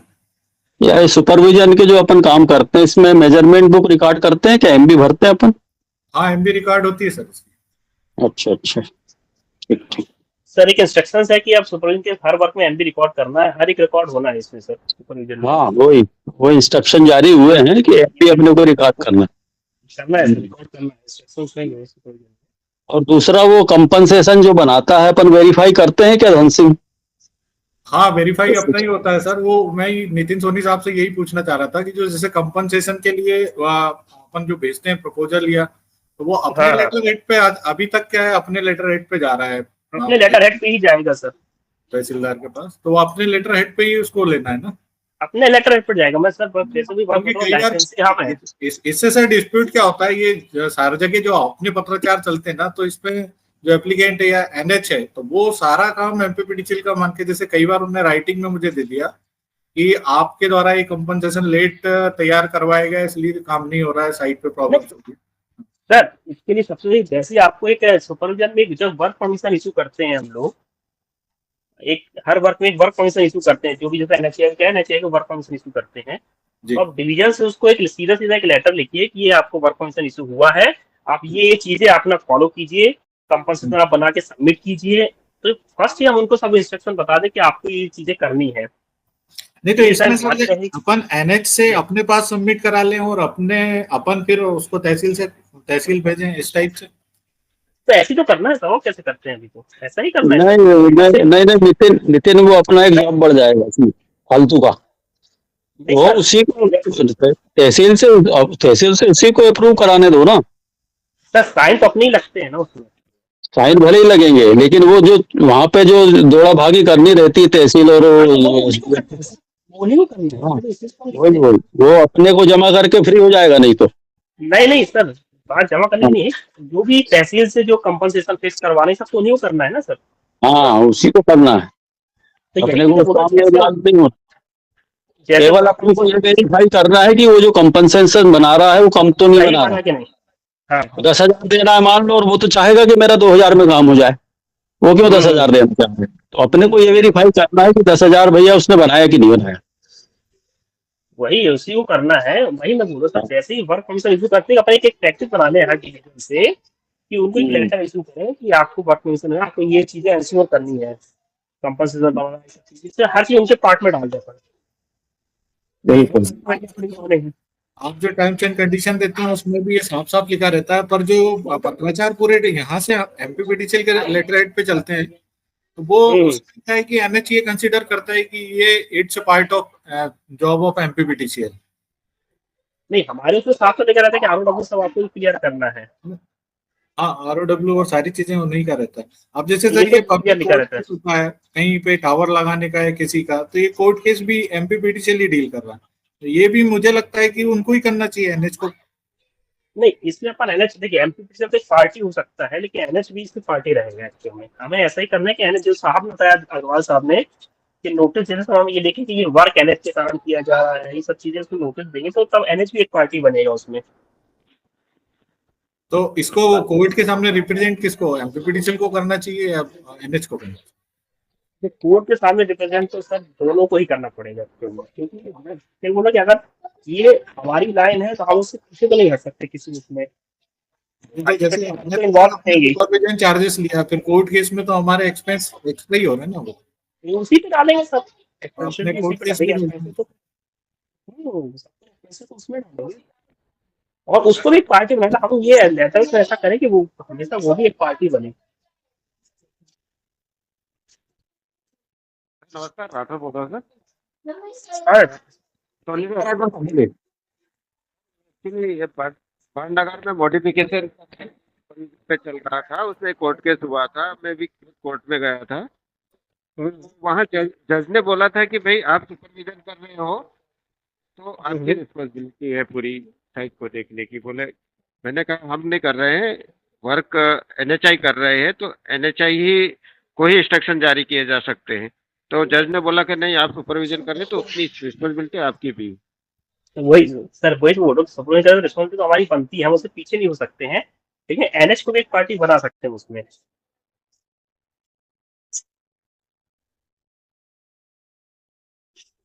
और कोई क्वेश्चन? हेलो, नमस्ते सर। सर मैं गौरव गोयल बोल रहा था, ATLM मंदसौर। सर हम एग्जिस्टिंग रूट का ही यूज करके मॉडिफिकेशन जब करते हैं तो 15% जो कंपनसेशन रहता है सर स्ट्रिंगिंग के टाइम में लैंड का, वो देना है फिर नहीं देना है? वही रूट हमने यूज किया है सर। वही रूट भी यूज किया है, लेकिन अब नई गाइडलाइन के हिसाब से अगर उनको नहीं मिला है तो हमें देना पड़ेगा। जी सर। भले अपने नई रूट यूज किया है, लेकिन जब ये लाइन बनी तब गाइडलाइंस नहीं थी, अब गाइडलाइंस आई है तो उससे दीजिए, उसमें कोई इशू नहीं। तो अपने खर्चा कोई अपने पार्ट में तो आना नहीं है, वही थर्ड पार्टी के पार्ट में जाना है, तो हम क्यों उसमें लड़ाई झगड़ा करेंगे। और उसको लिमिटेशन करना पड़ेगा, जो जिस सेक्शन में चेंज कर रहे हैं उसी को लेकर, नहीं तो फिर वो अलग से डिस्कस खड़ा हो जाएगा, है ना तो अपने यहाँ जो लेकिन अपने यहाँ लेकिन एक बात बोलना चाहता हूँ, इसमें क्या है, देने में अपने को कोई हर्ज नहीं है, लेकिन होता क्या, अगल बगल वाले को जब पुराना नहीं मिलता है ना तो वो भी खड़ा हो जाता है, क्योंकि उसका पुराना नहीं है। ये तो आएगी आएगी, लेकिन अब अपन क्या एज पर रूल अगर बात करें तो अपन एज पर रूल जब उसमें कुछ अल्टरेशन कर रहे हैं, वो समझ रहे हैं कि आज की डेट में लागू है तो देना है, लेकिन फील्ड वालों की समस्या ये हो जाती है कि वो दूर वाला खड़ा हो जाता है कि मेरे को नहीं दिया, इसको दे दिया, हमको नहीं मिला, हमको नहीं मिला। जी सर, एक और थोड़ी क्वेरी है सर।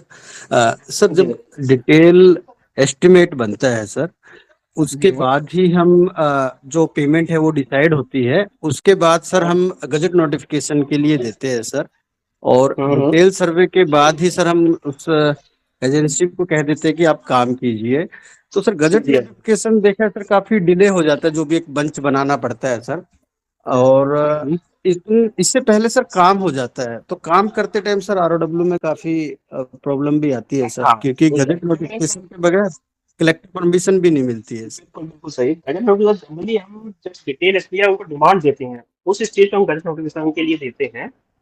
हमारे यहाँ जो है कि अलग सेपरेट सेक्शन है गजट नोटिफिकेशन के लिए, और अपने यहाँ से साल में 3 बार गजट नोटिफिकेशन ये जाता है। तो इसलिए होता है कुछ उसी बीच में जो वर्क आ जाते हैं, और अगर बहुत फास्ट ट्रैक में चल रहा है वर्क तो ये केसेस किसी किसी केस में आता है, लेकिन जनरली तो गजट नोटिफिकेशन पहले हो जाता है। तो हो सकता है किसी का केस में हुआ हो, क्योंकि क्वार्टरली भेजते हैं, हमारे ऑफिस से क्वार्टरली भेजते हैं उसको गजट के लिए। जी जी। ये गजट नोटिफिकेशन किसी काम का नहीं होता तो हमारे नॉलेज में लाएं, बताएं तो हम लोग करवाएंगे यहाँ से। हाँ, वो अगर कुछ है तो ऐसा और कुछ जल्दी है तो वो करा सकते हैं सर, हमको भी कर दें, हम सी ऑफिस में भी आप इंटीमेट कर दें। हाँ, हमको बता देंगे तो हम फॉलो अप कर लेंगे उसको। मतलब स्पेशल भी ऐसा नहीं कि क्वार्टरली ही जाना है, अगर कोई अर्जेंसी है तो बीच में भेजते हैं तो के लिए, अलग से भी दिया जा सकता है स्पेशल उसका, दिया जा सकता है, कोई उसमें ऐसा नहीं है। बिल्कुल बिल्कुल। सर एक दो चीजें मैं थोड़ा बोलना चाहूंगा। हाँ हाँ बोलिए। सुपरविजन के वर्क में हाँ सर भलानी साहब ने बहुत सही बताया है। उसमें कुछ है, जैसे सर्वे के स्टेज में 2 तरह के सर्वे होते हैं सुपरविजन में, एक तो हम करते हैं, एक उन्हीं से करवाते हैं। बिल्कुल। तो जो सर्वे में जब वो करके देते हैं तो उनके साइंस की तो सब रहते हैं, बट किसी किसी केस में जब सर्वे हम करते हैं तो उस केस में मैं ये बोलना चाहूँगा फील्ड ऑफिसर से कि उनके काउंटर साइन जरूर करवाए एनएच वालों के, एनएच वाले या रेल वाले जो भी है किसी भी केस में। प्रोफाइल में क्या हो, प्रोफाइल में सर, प्रोफाइल में काउंटर साइन करा है। कि होता क्या है, अभी कुछ एक तो केसेस में खाता है, एनएच के केसेस में ये आया है, सर्वे हमने किया और वर्क उनको करना है सुपरविजन में, तो वो बोलते हैं कि आपने गलत सर्वे कर दिया, यहाँ से वहां से, ये सब चीजें मतलब वो अननेसेसरी क्वेरीज रेज करते हैं। तो हाँ, मतलब तो लाइन की लंबाई बढ़ा दी, हमसे ज्यादा पैसा ले रहा हो, ये सब ऐसी बात करते हैं वो। तो इसलिए काउंटर साइन रहेंगे तो वो फिर सीधा है कि उसमें कुछ बोल ही नहीं सकते। हाँ, उसका एक्सेप्टेंस रहेगा एक तरीके से, एक्सेप्टेंस रहेगा। बिल्कुल। सर उसमें क्या होता है सर, वो हाइट वगैरह भी निश्चित होती। बहुत सी बार क्या होता है कि जैसे रेलवे के एक आध दो केस में देखा गया है, मतलब उन्होंने पहले दिया कि हम 6 मीटर तक की हाइट तक ले जाएंगे, मालूम पड़ा उसने 7 मीटर कर दी। तो वो अपने पास राइटिंग में होगा कि भी हमारे कारण आपकी वापस डिस्टेंस कम नहीं हो रही है, ये आपने जो चेंजेस किया उसके कारण हो रही है। इसलिए उनकी साइन तो अपने को लेना ही है, और उसमें उनके डाटम वगैरह स्पष्ट रूप से लिखाना है, जो भी उनके डाटम वगैरह है वो बहुत साफ, मतलब लिखवाना ही लिखवाना है अपने को। एक क्वेश्चन मेरा भी है नितिन, मैं एक्चुअली क्या, अपन डे बाय डे देख रहे हैं कि अगर अपन कोई भी मॉडिफिकेशन काम करते हैं तो पर्टिकुलर रोड वाली बात में कर रहा हूं मैं, तो अगर अपन अलाइनमेंट से बाहर जाते हैं तो कॉस्ट बहुत बढ़ जाती है। तो पीडब्ल्यूडी है जैसे डिपार्टमेंट वाले हैं ना, जनरली पैसा देने में हिचकिचाते हैं जब अपने उनकी खुद की रोड की कॉस्ट से अपनी कॉस्ट बढ़ जाती है, अपनी लाइन की कॉस्ट। तो ज्यादा उचित रहेगा कि अपन जितना ज्यादा अलाइनमेंट में जाएंगे तो एक आध टावर में ही शायद हो सकता काम हो जाए। एक क्वेश्चन ये भी है, क्या एनएच के लिए जो अपन राइट एंगल टावर यूज करना चाह रहे हैं वो पीडब्ल्यूडी या ये स्टेट हाईवे वगैरह पे भी लागू हो रहा है क्या? क्योंकि अगर सिंगल सस्पेंशन लगा के भी अपन निकाल सकते हैं लाइन को। सर एसएच के लिए तो अपन फॉलो करते हैं, बाकी नॉर्मल रोड्स है उसके लिए कहीं कोई गाइडलाइन कुछ नहीं है। नॉर्मल रोड्स के लिए एसएच और एनएच के लिए अपन फॉलो करते हैं। एक्चुअली क्या मेरा कंसेंट इसमें ये है कि क्या है कि क्लियरेंस कम रहता है, तो एक मतलब ऐसे लाइन मेंटेनेंस में एक हमेशा एक जगह दिमाग में बैठ जाता है कि यार ये रोड हमेशा हमको, तो अपन कम अगर कम एस्टिमेट में भी अगर वो पैसा देने को तैयार हो जाए तो कम से कम अपने को रोड पे क्लियरेंस मिल जाए। करते हैं अपन कोशिश तो यही करते हैं। उसमें हम जैसे आपका एस्टीमेट सैंक्शन होता है उसमें कंडक्टर वगैरह का हम रिप्लेसमेंट तो लेते हैं, क्योंकि हम बिल्कुल 100% निश्चित नहीं होता, तो पुराना कंडक्टर यूज करें तो कोई प्रॉब्लम तो नहीं, एस्टीमेट से कम बुकिंग होगा तो ऐसा कुछ नहीं, उससे कोई प्रॉब्लम सर। एस्टिमेट वो अपन थोड़ा सबको, चूंकि अपने डिपार्टमेंट वाले लोग हैं इसलिए मैं बोल रहा हूँ कि एस्टिमेशन तो हमेशा हायर साइड लेके चलते हैं हम लोग। जी जी जी, कोई एजेंसी आएगी, जैसे कोई एक केस कौन सा एग्जिम वाला कोई केस था, उसमें रोड बनानी पड़ गई, तो अब चूंकि अपना एस्टिमेट हार्ड साइड था तो उसमें कवर हो गया। तो जी, ऐसे क्योंकि हम क्या केसेस होते हैं सर। जी जी हाँ जी। जी, वो एक्चुअली साइट कंडीशन के साथ हम सोचते हैं कि जल्दी से जल्दी एक तो लंबा शटडाउन मिलता नहीं है, तो और अगर उसी अलाइनमेंट में अगर वही कंडक्टर यूज करके हम यूज कर लेते हैं तो काम जल्दी पूरा हो जाता है हमारा। बिल्कुल सर, उसमें कोई बुराई नहीं है सर। जी तो जी हम तो सिर्फ प्रोविजन लेते हैं, कंडक्टर प्रोविजन लेके जाए, एक्चुअल में नहीं लगा तो नहीं लगा सर, उसमें कोई इशू नहीं है। जी जी सर। सोनी साहब, रवि चौरसिया बोल रहा हूँ। नमस्कार सर। हाँ जी रवि सर, एक क्वेश्चन था मेरा। जैसे आपने बताया कि जो भी अपने को सुपरविजन वन में एप्लीकेंट एजेंसी अपन है, क्योंकि अपन लाइसेंसी है, तो किसी जी हाँ से जी भी अगर अनुमोदन कुछ भी लेना है तो हमें अप्लाई करना पड़ेगा। सपोज सर, एक हमारे यहाँ जी हाँ भोपाल जी में भी एचईजी का वर्क चल रहा था, 1 घंटे चलता है कई बार 2 घंटे। उसमें क्या था सर कि एक गैस पाइपलाइन थी, तो हम्म। उसके लिए हमने पहले अप्लाई किया कि हमारे तरफ से application गया कि इसमें हाँ हाँ हमें क्रॉस करना है। तो उनका कहना था कि जी हाँ इसमें जो भी फ्यूचर जैसे पैसा तो सामने वाला पार्टी जमा कर रहा है जिसका काम हो रहा है, बट हाँ हाँ उनका हाँ कहना है कि हमारे यहाँ इसका ईआरपी में वेंडर कोड बनेगा जिसमें एमपीपीटीसीएल एप्लीकेंट है तो उसी के नाम से होगा। हाँ हाँ हाँ। तो सर ऐसे कंडीशन में जैसे अगर हम फंड, अब हमारा अगर कोड बनेगा तो जाहिर सी बात है फंड हमें देना पड़ेगा उन्हें, क्योंकि वो हमारे थ्रू ही जो भी पेमेंट लेंगे। इशू आती है सर कि अगर हम एप्लीकेंट जैसे अगर बन के उनसे अगर अप्रोच करते हैं, चाहे एनएच मतलब रोड क्रॉसिंग हो, चाहे इसमें गैस पाइपलाइन हो, चाहे फॉरेस्ट हो, तो सारे में हाँ वेंडर कोड एमपीपीटीसीएल बनेगा। तो ये ठीक है, इशू सर अप्रूवल हमें इसको एप्लीकेशन नाम पे ही आएगा ना, ये इशू होता है, ये रेलवे वालों में भी इशू होता है, कहीं मेट्रो में भी एक इशू आए हुए हैं ये वाले। हमारी पुरानी राय में तो ये अल्टीमेटली हम चाहते हैं कि अप्रूवल एमपीपीटीसीएल के नाम पे मिले। नहीं, अप्रूवल तो एमपीपीटीसीएल के नाम पे, तो इसमें एप्लीकेंट मेरे ख्याल से सर जो एजेंसी है जिसका काम अगर वो अलाउ कर देते तो अच्छी बात है, अगर वो अलाउ कर देते अपन उनसे ये बात कर सकते हैं, अगर वो अलाउ या करते। तो सर लेकिन उसको, या तो सुपरविजन इसका प्रोविजन अलग से रखा जाए सर, एस्टिमेट बनाते टाइम कि अगर ऐसा कुछ आएगा तो उसके अलग से उनसे पेमेंट लिया जाए। मतलब पेमेंट का कोई इशू नहीं, देखिए पेमेंट तो अपन उनसे पूरा ले लेंगे, पेमेंट का कोई इशू नहीं है, आप पेमेंट की वो मत कीजिए चिंता, पेमेंट अपन पूरा ले लेते हैं सबसे। सर रेगुलराइज करने में सर फिर दिक्कत आती है ना उसकी को। नहीं आप उसको डालिए, मिसलेनियस में डालिए ना, कोई इशू नहीं है, मिसलेनियस में डालिए, कंटीजेंसी में बुक कराइए, उसमें कोई इशू नहीं, इरेक्शन पार्ट है बुक कराइए, उसके एक है।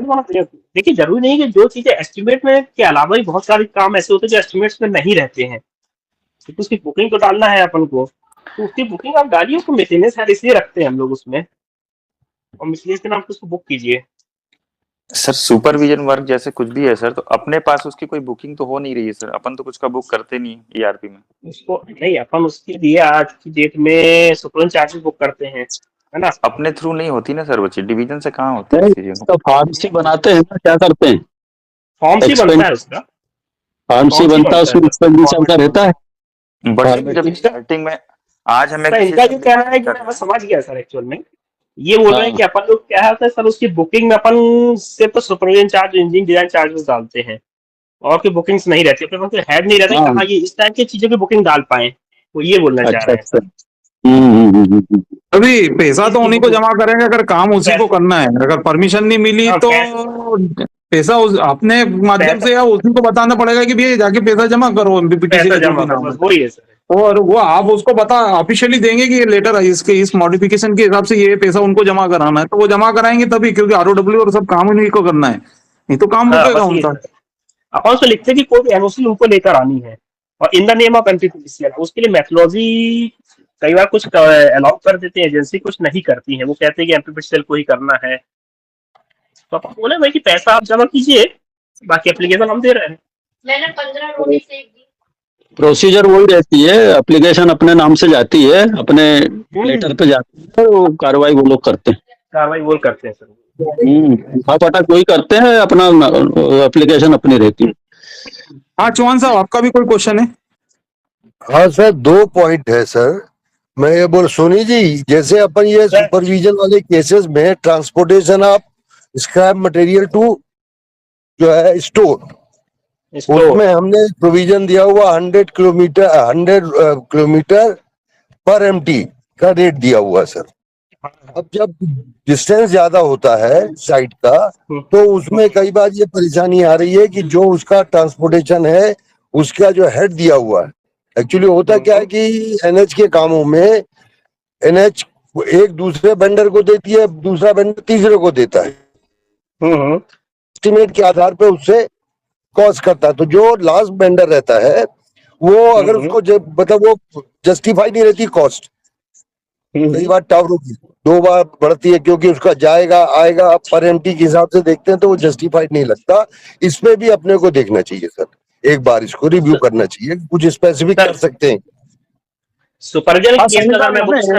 एसओपी में रिवीजन कराना पड़ेगा, ये इशू बहुत जगह उठा और फिर अपन क्या है उसको बहुत सी बार मल्टीप्लिकेशन करके और कैसे भी करके एडजस्ट करने की कोशिश करते हैं, वो ऑडिट के लिए फाइन मिलेगा हमेशा सर चेंज करवाना ही पड़ेगा उसको। सर सोनी साहब दूसरा पॉइंट और है कि एनएचआई का मान लीजिए रोड काम कर रहे हैं, एनएचआई ने एक ईपीसी कॉन्ट्रैक्टर रखा, सेकंड बी रख लिया, बी ने इलेक्ट्रिकल काम करने के लिए सी को रख लिया। अब क्या होता है कि फ्रंट में एमपीवी के साथ आ जाता है अपने साथ और ए और बी हो जाते फ्री। एनएचआई को ऐसा लगता है कि वो थर्ड पार्टी हो गया है और वो कहीं कोई शटडाउन अप्लाई करना है, सुपरविजन में उसका जो इंटरेस्ट होना चाहिए वो करके वो बोलता है साहब मैंने एक एजेंसी दे दी वो काम कर रही है। अभी वो क्या रहा है कि जैसे जी सर बोलिए सर।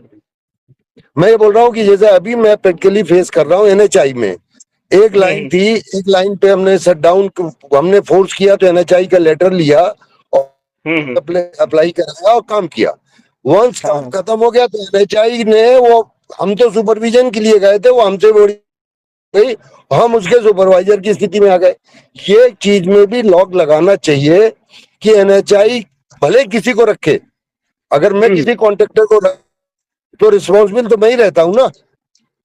अगर डिपार्टमेंटल रिस्पॉन्सिबल है अपने लेटर है तो अपन हमेशा रखते हैं कि हम एनएचआई ही है, हम तो मतलब सुपरविजन जी सुपरविजन के केसेस में जब अपन लेटर एनएचआई को देते हैं तो ये वर्क आप भले ही कोई एजेंसी रखो, ये आपकी रिस्पॉन्सिबिलिटी होगी और ये जितने भी एप्लीकेशंस होंगी एमपीपीडीसीएल को वो आपके तरफ से होंगी। शटडाउन लेना है, शटडाउन करना है। कोई भी आपने लेटर देखा होगा सर, अपना कोई भी लेटर देखा होगा पर उसमें यही लिखते हैं कि एनएचआई क्या है, एनएचआई को ही इसको रिजॉल्व करना है, पर कॉन्ट्रैक्टर की तो बात ही नहीं करते, उसकी कभी नहीं करते। जी सर अभी क्या हो रहा है वो जो तीसरा कॉन्ट्रैक्टर जी अभी क्या हो रहा है जो तीसरा कॉन्ट्रैक्टर है उसको फ्रंट में छोड़ के, चाहे वो झंडू हो चाहे वो अपन ज्यादा एंटरटेन ना कर, यही कर सकते हैं अपन, एंटरटेन ना कर, अपन तो एनएचआई की बात करते हैं। हमारे यहाँ वाले आते हैं, कुछ ऐसे केसेस आते हैं, कोई बोलता है कि हमने इनको अपना ऑथराइज कर दिया, अब ये अब डील करेंगे, तो हम लोग मना कर देते हैं कि हम तो आपको जानते हैं, हम तो आप ही से बात करेंगे। तो ये वेंडर अप्रूवल तो प्रोक्योरमेंट देता है ना चौहान साहब, अप्रूवल। हाँ सर, तो फिर अपन उस वेंडर से हटके क्यों बात करते हैं, हम तो उस वेंडर को जानते हैं। एनएचआई का जो वेंडर पाटिल सर इसमें क्या है सर, एक चीज बोल रहा हूँ कि जैसे कॉन्ट्रैक्टर को अप्रूव करा दिया ना सर, एनएचआई ने पीसी दिया हुआ है, मान लीजिए इससे झंडू को, हाँ हम मान लेते हैं हम उसके हिसाब में गवर्नमेंट ने अप्रूव कर दिया कि मिस्टर आराध्य को हमने कर दिया से, हाँ वो क्या होता है वो फ्रंट में आके सब उसको करना है, उसको एमपीपीडीसीएल ने बना दिया कि हाँ ये कर सकता है, अब हो रहा पेटी कॉन्ट्रैक्टर की तरह। बट एनएचआई क्योंकि मेन कॉन्ट्रैक्टर है तो जो राइटिंग जो कम्युनिकेशन होगा एमपीपीडीसीएल के साथ वो तो एनएचआई को ही करना चाहिए, ही होगा, एनएचआई से ही करते हैं, एनएचआई से कराते हैं। इवन अगर आप गो करेंगे, आप एनबीडीए वाले कोई केसेस देखोगे, एनबीडीए वाले केस में वो हर एक each and every letter NBDA का ही रहता है, भले उसका कोई भी कॉन्ट्रैक्टर काम करे। हाँ एनबीडीए केवल काम के लिए होता है, बाकी उससे करस्पॉन्डेंस कुछ नहीं करना अपने। लेकिन क्या होता है सर, हम करस्पॉन्डेंस तो नहीं कर रहे, हम तो एनएचआई से करा रहे हैं, लेकिन जाते हैं। हाँ वो एक लाइन पे शटडाउन लिया हूँ मैं, साइड लाइन में जाते हैं, हाँ नहीं जाते, हाँ साइड लाइन जाते हैं, वो बचना चाहते हैं, समझ रहा हूँ मैं। दूसरा एक पॉइंट और ऐसा था इसमें कि जब ये अपन जैसे उन्होंने शटडाउन लिया और किसी भी कारण से एबनॉर्मल डिले होता है शटडाउन वापस करने में, तो इनके ऊपर एक कोई पेनल्टी का क्लॉज होना चाहिए जो जस्टिफाइड नहीं है। जैसे कि 14 तारीख को मेरा काम खत्म होता है, मैं परमिट कैंसिल ये करता है, चार्जिंग परमिशन की जरूर आवश्यकता कॉन्ट्रैक्टर के साथ एनएचआई की भी है लानी, और वो लाइन 10 दिन और बंद रहती है, क्योंकि उसके ऊपर पेनल्टी का क्लॉज नहीं है, इसलिए वो आदमी रिलैक्स होके बैठा है। वो उसको ये मालूम ही नहीं है कि लाइन चार्ज हुई कि नहीं हुई है। हम चिट्ठियां लिख रहे हैं, उसको पता ही नहीं, मेल कर रहे हैं। तो कुछ आने वाले समय पे, क्योंकि बहुत काम होने हैं, ये क्लॉज में जी ये कुछ डाला जाए, क्योंकि गवर्नमेंट टू गवर्नमेंट एजेंसी है, पेनल्टी ज्यादा अपन इम्पोज नहीं कर सकते, बट कोई ना कोई एक मेथोलॉजी डेवलप करना इस पे पड़ेगी। बात हुई है सर, इस बात पे कई डिस्कशन हुआ, पहले भी हुआ इस बात पे डिस्कशन कि कुछ शटडाउन के लिए कुछ उसका डिसाइड करना चाहिए कि पर आवर या पर डे या वट एवर द रेट, मुझे डिसाइड करना चाहिए। इसमें बातें हुई है, इसको फाइनलाइज करते हैं, क्योंकि इसके लिए एक मेथोडोलॉजी डिफाइन करनी पड़ेगी कि किस पे कितना पोस्ट कर सकते हैं। और अभी मैं रिक्वेस्ट करूंगा सर, मेंटेन वाले सर अग्रवाल साहब, अभी एसओआर की जब भी मीटिंग होगी सर, तो इस मैटर को थोड़ा सा एक बार और उठाइएगा। मैं अपनी तरफ से उठाऊंगा, बिल्कुल बिल्कुल बिल्कुल क्योंकि इससे पहले भी बात हुई है, ये बात पहले भी हुई है सर इस पे, कि कुछ हम एक रेट डिसाइड कर दे, कुछ भी रेट हो, भले नॉमिनल हो जैसा भी हो, बट एक रेट डिसाइड कर दे, इससे अगले के पास अपने पास पकड़ रहे वे जल्दी करो। हाँ होना चाहिए। इस बार जो अभी नेक्स्ट एसओआर में इसके लिए सोच रहे थे हम लोग कैसा किया जाए, क्योंकि और मैं ये रिक्वेस्ट करूँ कि थोड़ा सा कुछ अगर चार्जेस या मेथोडोलॉजी कैसी कर सकते हैं, अगर आप लोग बताएं तो उसको इनकॉर्पोरेट कर लेंगे एसओआर में। हाँ ठीक है ना, जी हम लोग वर्कआउट करके बताएंगे, है ना। जी सर। हाँ राजेश क्वेश्चन है, पूछो सर। मेरा क्वेश्चन ये है कि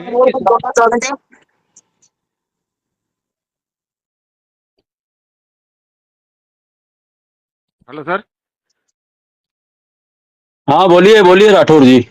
सर मेरा क्वेश्चन ये है कि हम फॉर्म सी बनाते हैं, उसमें सुपरविजन चार्जेस से रिलेटेड बुकिंग पूरी आ जाती है, क्योंकि हम ईआरएस लगा रहे हैं और ईआरएस का पैसा एमपीपीटीसीएल को जमा किया जा रहा है, और इसका ईआरपी में उसका अमाउंट भी आ रहा है, जो एस्टिमेट है उसमें जो खर्च किया, हमें बिल पास करते हैं इसमें। तो इस केस में क्या है कि ये जो है अपने लिए अर्न टाइप का हो जाता है, डिपॉजिट वर्क टाइप का हो जाता है मतलब। तो इसमें सी फॉर्म कैसे या एनेक्जर्जी कैसे बनाया जाए, ये एक प्रोसीजर होना चाहिए सर। और इसमें जो डेली पास करने वाली है ओवरहेड चार्जेस की 55,509, उसका भी डिवीजन को कोई अथराइजेशन नहीं है सर। सोनी साहब, ये रियल प्रॉब्लम है इनकी है थोड़ा, मतलब ये बहुत जगह इफेक्टेड होगी, क्योंकि हमने ईआरएस डिपार्टमेंटली लगाया है, पर उसकी बुकिंग मतलब सी फॉर्म के थ्रू नहीं दे पाएंगे। थोड़ा इसमें भी या तो जो भी अगर अभी आप कुछ गाइडलाइन दे सकते तो दे, नहीं तो भविष्य में कुछ भी मतलब डिपार्टमेंटली चर्चा कर सोल्यूशन लेना पड़ेगा अपने को सर। सोनी सर सॉरी, मैं एक्चुअली सुन नहीं पाया था, मेरे को सर मेरा नेटवर्क तो जो वो हो गया था कि सुन नहीं पाया था, क्या बोल रहे थे सर? बेटर ये है कि जो अपन सुपरविजन वाले जो काम कर रहे हैं, जिसमें एनएचआई वगैरह में अगर अपन ने ईआरएस लगाया, तो ईआरएस की बुकिंग का मतलब जो भी अपन ने कॉन्ट्रैक्टर बनाया उसका बिल पास करते हैं, तो वो ईआरपी के थ्रू बिल पास होता है और उसकी बुकिंग उस एस्टिमेट के अंतर्गत आ जाती है। पर अपन सुपरविजन में बाकी का सी फॉर्म बना रहे हैं, तो इसको क्लोज कैसे करना है इस एस्टिमेट को, मतलब इसकी बुकिंग को कैसे क्या एडजस्टमेंट करना है, ये अनेक्सर जी बनेगा कि नहीं, एनेक्सर जी तो नहीं बनेगा सर, इसका फॉर्मेट सी ही बनेगा। इसको फाइनेंस वाले ने भी कुछ सुपरविजन चार्ज के लिए कुछ बनाया है ना सर कुछ, अगर आप लोग क्या कंप्लीशन के केस में पीएनडी का उसमें रोल रहता नहीं एक्चुअल में, बट ईआरएस के लिए एक डब्ल्यूएस अलग से हम बना के रखते हैं, वहां उसकी बुकिंग आएगी, और जब फॉर्मेट सी बन जाएगा तब उसके बाद हम उस एस्टिमेट को क्लोज कर देंगे। ये एक प्रोसेस है सर। आपको इंटीमेशन दे देते हैं, मतलब उसकी कोई ओवरहेड या जो भी चार्ज जोड़ा है वो जोड़ के आप उस एस्टिमेट को वहाँ पे सी फॉर्म में उसकी लेने हैं, उसकी जानकारी भी लेने सी फॉर्म में ईआरएस के अगेंस्ट में, क्योंकि एस्टिमेट के अगेंस्ट ही अपन पूरा बुकिंग दिखाते हैं वहाँ पे, मतलब एक्चुअल एस्टिमेट एक तरफ लिखा रहता है और मतलब जो एग्जीक्यूटेड करा वो दूसरी तरफ लिखा रहता है, तो उसमें ईआरएस में अपन लिख सकते हैं कि इतना हमारा खर्चा हुआ है, ओवरहेड चार्जेस वगैरह जोड़ के। ऐसे भी सर मेरे हिसाब से जहां तक सी फॉर्म सबसे पहले फाइनेंस वालों के पास ही जाता है ना सर, फाइनेंस के पास ही जाता है। तो राठौर साहब इसमें इस फेवर में अगर जो भी हो तो स्पेसिफाई अपन अपना जो लेटर जाए उसमें लिख के भेजना चाहिए, मतलब जो भी प्रोसीजर है उसके थ्रू। चलिए अभी लास्ट टाइम 30 तारीख को मीटिंग हुई थी, सीओपो साहब के सामने मैंने ये क्वेश्चन रेज किया था। इंटरनल बहुत ज्यादा डिग्रेडेड है, प्रोसीजर बनाना पड़ेगी ऐसा बताए थे। आप एक लेटर तो दीजिए, आप एक लेटर दे दीजिए इस तरह की प्रॉब्लम आ रही है, तो सी ऑफिस के थ्रू हम उस मुद्दे को मतलब कंपनी हेड के समक्ष उठा के उसमें कुछ भी प्रोसीजर क्लियर करवाते हैं, है ना? जी सर, जी सर। हाँ चौहान साहब सर था कि जो अपन सुपरविजन में ईआरएस लगाएंगे, जो उसमें प्रोविजन दिया है, इसकी बुकिंग वाला जो प्रॉब्लम आता है, अगर हम मान लीजिए कि जो एप्लीकेंट है उसको बोले कि हमसे तुम हायर पे ईआरएस जो लगाओ, तो केवल वो बुकिंग आएगी अपने पास, वो लगाए। अभी क्या होता है कि जो लगाना है हमने ईआरएस लगा दिया, उसकी बुकिंग सी फॉर्म के तहत तो होती नहीं सर। हाँ बिल्कुल नहीं, सुपरविजन पूरी अमाउंट आती है सर, एक्सपेंडिचर का पूरा डिटेल आता है उसमें सी फॉर्म में आता है, तो उसको ये डालेंगे सर, ईआरएस इज एक्सपेंडिचर उसमें डाल सकते हैं आप। अच्छा, एक्सपेंडिचर वाले हेड में उसको जो डालते हैं। हाँ बिल्कुल, सी फॉर्म बिल्कुल अनेक्जर जी ही है एक तरीके का, उसमें कंप्लीशन बनाना ही पड़ता है, पूरा एक कंप्लीशन वाला जो एस्टिमेट बनाते हैं वैसा बनाना पड़ता है उसमें। जस्ट लाइक अनेक्जर जी है वो, उसमें आपकी बुकिंग चाहती है, पूरी एक्सपेंडिचर का डिटेल आता है। नहीं, मैं ये बोल रहा था सर, एक्सपेंडिचर का डिटेल देंगे, उसके आधार पे सुपरविजन चार्ज फिर से रिकैलकुलेट करेंगे। उस पे तो सुपरविजन अपन ले चुके हैं ना सर ऑलरेडी, वो अमाउंट जो लेते हैं वो तो ले चुके, वो ले चुके, लेकिन अगर बढ़ेगा मान लो एक्सपेंडिचर, तो सुपरविजन चार्ज भी बढ़ेगा, रिवाइज होता है होगा, जो वो तो रिवाइज होगा और फिर अपन से अलग से मांगेंगे वो पैसा। सोनी साहब क्वेश्चन इसी के संबंध में, ईआरएस के संबंध में, अपन जो ईआरएस लगाते हैं, जो यूज करते हैं, तो इसका कोई अपन किराया नहीं ले रहे हैं उस एस्टिमेट में, कुछ इसका प्रोविजन हो जाए तो मतलब क्या?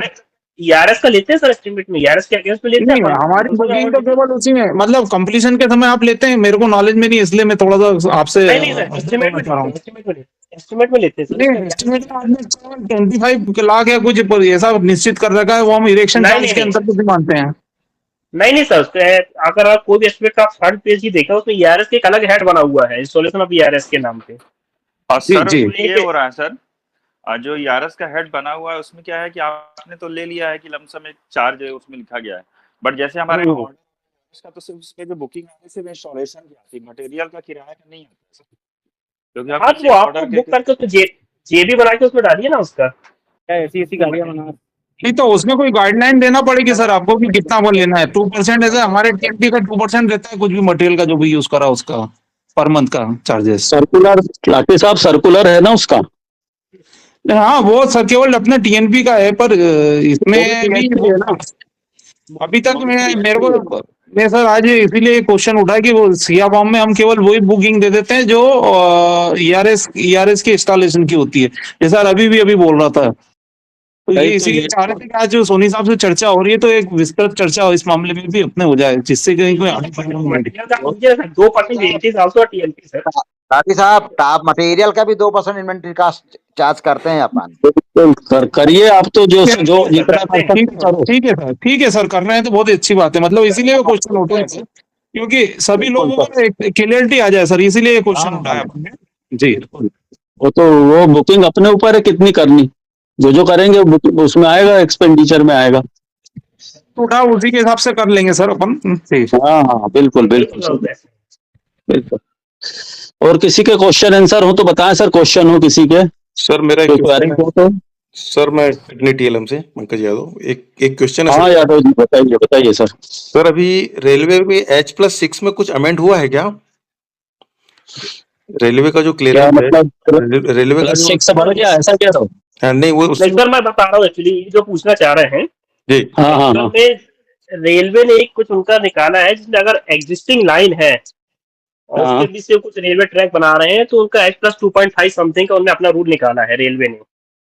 तो वो उनका इंटरनल है कि अगर H+2.5 भी रहेगा तो भी हम चला लेंगे, कुछ इस टाइप का कुछ रूल रेल है उनका, ACS20 बोलते हैं उसको।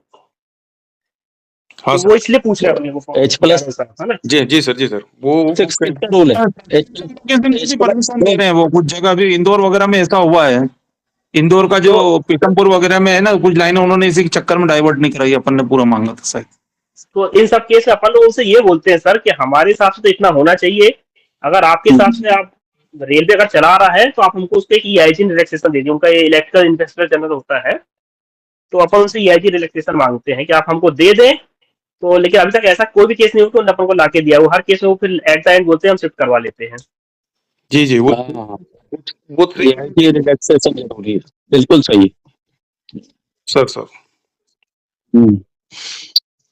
नमस्कार सर, मैं बैद्यनाथ भट्टाचार्य बोल रहा हूँ सर, एटीएल मेगा। मेरा एक क्वेरी था सर सी फॉर्म के रिलेटेड। एक वर्क हुआ था सर 220 के भी मालनपुर में गाँव या लाइन मॉडिफिकेशन जुपिडा की रोड बनी थी, तो इस चक्कर में मॉडिफिकेशन हुआ था, तो एग्जीक्यूट हो चुका है सर। उसके सी फॉर्म में टोटल एजेंसी ने जमा किया था 60 लाख के करीब, जीएसटी इंक्लूडेड। अभी जो सी फॉर्म बना रहे हैं सर, उसमें थोड़ा कंफ्यूजन ये 18,000 डिटेल एस्टिमेट में जमा किया उन्होंने, अपने प्रोक्योरमेंट से जो दिया गया है वही वैल्यू लिया जाए सर। एक्चुअली तो समझ नहीं पाया बैद्यनाथ जी, एक बार फिर से बोलिए ना क्या बोल रहे हैं आपकी आवाज कट सर मैं इसको जो समझ रहा हूँ वो ये कि एस्टिमेटेड कास्ट अपनी ज्यादा आ रही है जो है, और उनकी बुकिंग चार्जेस कम आ रहे हैं, तो अपने को कौन सी कास्ट लेनी है? एस्टिमेट कास्ट के ऊपर बुकिंग करना है सी फॉर्म से, उनका जो दिया उस पर करना है? इसका जो सर्कुलर 2014 में लिखा हुआ है वो क्लियर कट लिखा हुआ है सर कि इसमें जो बुकिंग करनी है अपने एसओआर रेट पे करनी है। द टाइम ऑफ जो एसओआर रेट था वो एसओआर रेट पे करनी है। सर एक बार थोड़ा सा आप सर्कुलेट वापस कर दीजिएगा, जो कि मेरे को ये जानकारी एसओआर रेट पे करना है। अगर उन्होंने कोई हायर चार्जेस से कोई बुकिंग करी है तो फिर अपन हायर चार्जेस लेके उससे पे कर चार्जेस देना, बिल्कुल बिल्कुल वही बोला। अगर कोई हायर चार्जेस तो हायर लेंगे, नहीं तो एसओआर रेट से बुकिंग कर देते हैं। ये बहुत कंफ्यूजन रहता है। क्या सर्कुलर एक बार वापस सर्कुलेट कर देना सर प्लीज। कर देंगे सर, बिल्कुल बिल्कुल दे देंगे। हाँ गणेश पूछो। सर मेरा ये कहना था ईआरएस की, जैसे अभी हायरिंग चार्जेस की बात हो रही थी, तो इंडिविजुअल ईआरएस के लिए कोई रेट अपने पास है नहीं। ईआरएस जो खरीदा गया था एज अ सेट खरीदा गया था सर। जैसे अपन 132 का 1 लगाते हैं या 220 का 1 लगाते हैं या 400 के 4 लगाते हैं, तो फिर उसको अपने को कहीं ना कहीं बाइफर्केशन उसके जो अपन ने खरीदा था उसके हिसाब से उसके रेट डिवाइस करना पड़ेंगे सर अपने को। तो गणेश एक बात बोलो, इसको अपन एक काम करें कि रेंटल आप ईआरएस के नाम पे एक रेट अभी बनवा लें एसओआर में, मेंटेनेंस वाले। मेंटेनेंस तो जो शेड्यूल सी है ना एसओआर का, जी सर, शेड्यूल सी में एक रेट इंक्लूड करवा लेते हैं इस बार कि क्या रहेगा, तो सबके लिए यूनिफॉर्म हो जाएगा। एक वर्किंग कर लें आप लोग कि कितना लगना चाहिए, और एक एसओआर रेट इंक्लूड करा कैसा है सर? लिंडसे का ईआरएस अलग है, एसबीबी का ईआरएस अलग है, दोनों के रेट अलग है। एसओआर रेट इंक्लूड करा लेते हैं। फॉर्मेट जो इसका एसओआर का शेड्यूल सी है, that is only for maintenance work, उसमें एक इंक्लूड करा लेते हैं कि उसका रेंटल चार्जेस कितना रहना चाहिए। तो हमेशा सबके लिए बेनिफिशियल रहेगा, it is irrespective of the model of ERS. जब अपना ऑर्डर है ना ईआरएस का सर, उसमें ये लिखा गया है कि जो भी सेट खरीदा है उसमें 14 400 के बनेंगे, 132 220 के 21 ईआरएस बनेंगे। तो या तो जो टोटल अमाउंट बन रहा है उसको अपन मैं भी यही सोच रहा था, आप जो सोच रहे हैं उसी ढंग से अपने को बाइफर्केशन देना पड़ेगा बस। अपन एक वर्किंग करके उसको निकाल सकते हैं, उसमें कुछ नहीं है। उसमें एक वर्कआउट कर लो गणेश, उसमें वर्कआउट कर लो हाईएस्ट रेट किसका है, वो हाईएस्ट जिसका ज्यादा में खरीदा वो रेट कंसीडर कर लो, और इसको एसओआर में इंक्लूड करा लें। एसओआर में इंक्लूड हो जाएगा तो एसओआर का एक रेट बना के इंक्लूड करा दो एसओआर में, तो ये झंझट खत्म हो जाएगी। हाँ नामदेव जी आपका हाथ राइज है, आप भी पूछिए क्वेश्चन। सवाल था सर। नामदेव जी गणेश के बाद बताना। गणेश का एक और क्वेश्चन है। नामदेव जी आपकी आवाज नहीं आ रही है। नामदेव जी आपकी आवाज साफ नहीं आ रही है। गणेश करता हूँ, बात करता हूँ। हाँ गणेश बताओ यार, गणेश बताओ। मेरा सर सिर्फ इतना कहना था कि ईआरएस के लिए जब अपन एनएचआई के केस में या मॉडिफिकेशन डिपॉजिट यार डिस्टरबेंस किसका आ रहा है? किसी को नहीं आ रही है। नामदेव आपकी आवाज बंद करो आपका माइक। हाँ गणेश, ईआरएस इंस्टॉलेशन के लिए जब अपन जाते हैं सर, मॉडिफिकेशन शिफ्टिंग या रिस्टोरेशन के केस में भी, तो अपन को प्रोफाइल बनाना, मतलब अपन बना रहे हैं इन जनरल प्रैक्टिस सर, तो क्या सर ये जो जैसे एक ERS लगाना है या 2 ही ERS लगाना है तो उसको क्या अपन अवॉइड कर सकते हैं? उसमें क्या टाइम जाता है सर अपना ERS का, जैसे रिस्टोरेशन की केस में मान लो या इसके केस में मान लो सर, जहां अपने को जल्दी करना है, और फिर वो इलेक्ट्रिकल इंस्पेक्टर और आ जाते हैं सर उसमें कि परमिशन लगेगी। एक राजगढ़ में हुआ था सर, टावर गिरा था अपना, अपन ने ERS लगाया, फिर लाइन नहीं चार्ज कर पाई क्योंकि परमिशन ही नहीं मिली सर अपने को ERS पे चार्ज। हाँ हाँ बिल्कुल बिल्कुल बिल्कुल। तो सर इसके लिए लेकिन इसमें क्या कर सकते हैं कि ERS 2 ERS में प्रोफाइल का एग्जेम्प्ट कर सकते हैं क्या? सर बिल्कुल, एक्चुअली ERS तो इतना टेम्परेरी अरेंजमेंट है सर, तो हाँ उसके लिए कायदे से प्रोफाइल अप्रूव होनी नहीं चाहिए थी। वो तो इसलिए जो उसके साथ सॉफ्टवेयर आया है कि वहीं कहीं आप ERS डिजाइन करो, वहीं कहीं लगा दो। हाँ उसका जो पर्पस था, उसका पर्पस यही था। तो प्रोफाइल तो रहती है परमानेंट वर्क के लिए। बिल्कुल बिल्कुल। वो एक इशू बता रहा है जो परमिशन वाली, वो इशू आती है कभी कभी, तो इसलिए प्रोफाइल साइन वो रहती है, तो वो काम आ जाता है उनको दिखाने के लिए कि हमने इसे प्रोफाइल अप्रूव कराई है। बाकी जरूरत नहीं सर, ERS प्रोफाइल अप्रूव कराने की जरूरत नहीं है। नहीं सर, मेरा ये कहना था सर कि टेम्पररी काम के लिए अपन इसको एग्जम्प्ट भी करवाए सर इलेक्ट्रिकल इंस्पेक्टर की परमिशन को सर। क्या लाइन में अपन कुछ चेंज नहीं कर रहे हैं ना सर, अपन तो लाइन वापस एज इट इज कर देंगे या जो अपना परमानेंट स्ट्रक्चर है उस टावर पर लेके जाएंगे बाद में अपन। तो वो इलेक्ट्रिकल इंस्पेक्टर की परमिशन के कारण डिले हो रही है सर चीजें ना। हाँ वो तो टावर गिरता है तब भी मांगना पड़ता है ना। जी सर। ये तो नहीं होना चाहिए, इसका मुझे भी ज्यादा क्लियरिटी नहीं है तो, लेकिन ये नहीं होना चाहिए सर ये तो। हाँ हाँ नहीं वो उसके लिए एक बना रहे हैं हम लोग, एक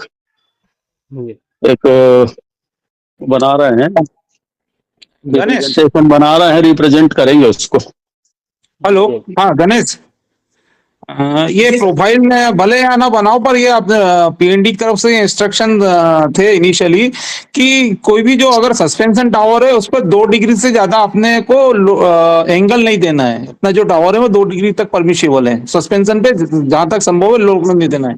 इसीलिए वो सब प्रोफाइलें मांगी गई थी। तो ये आपने को इंश्योर करना पड़ेगा जो भी काम करवा रहा है कि सस्पेंशन टावर पे 2 डिग्री से ज्यादा एंगल नहीं जाए। सर मैं सही बोल रहा हूँ नितिन साहब? हाँ सर बिल्कुल बिल्कुल सही सर। वो सही तो है सर, लेकिन प्रोफाइल बनने के बाद 2 डिग्री ज्यादा हो रहा कम हो रहा ये कैसा इंश्योर होता है फील्ड में? नहीं हो पाता है सर उसमें, है ना, इसलिए वो सब ठीक है प्रोफाइल वगैरह। बाकी बहुत लंबा ERS लगाना है, 15-20 ERS लगाना है 10 से ऊपर, तो फिर बात आती प्रोफाइल की। और किसी के क्वेश्चन वगैरह हो तो बताएं, टाइम हो रहा है फिर क्लोज करेंगे। सर ATLM हमसे बात कर रहा हूँ। हेलो, हाँ बताइए बताइए सर बताइए। सोनी सर से डिस्कशन। सोनी सर, हाँ बोलिए। हाँ बोलिए। आपने बताया कि जो भी हमारे शिफ्टिंग के आपके जैसे NH का है तो NH तरफ से आपको PND लेटर जाए। अभी एक उसमें क्या हुआ है सर, अभी एक केस था आपको भी संज्ञान में है, खंडवा बाईपास देसगांव रुधी। उसमें तो हमारे संज्ञान में है कि वर्क उनका स्टार्ट हुआ है, तो हमने उनको लेटर भी लिख दिया और PD सर से मैं पर्सनली मिला, तो PD सर का था कि हमने उसको DPR में लिया ही नहीं आपके लाइन शिफ्टिंग को।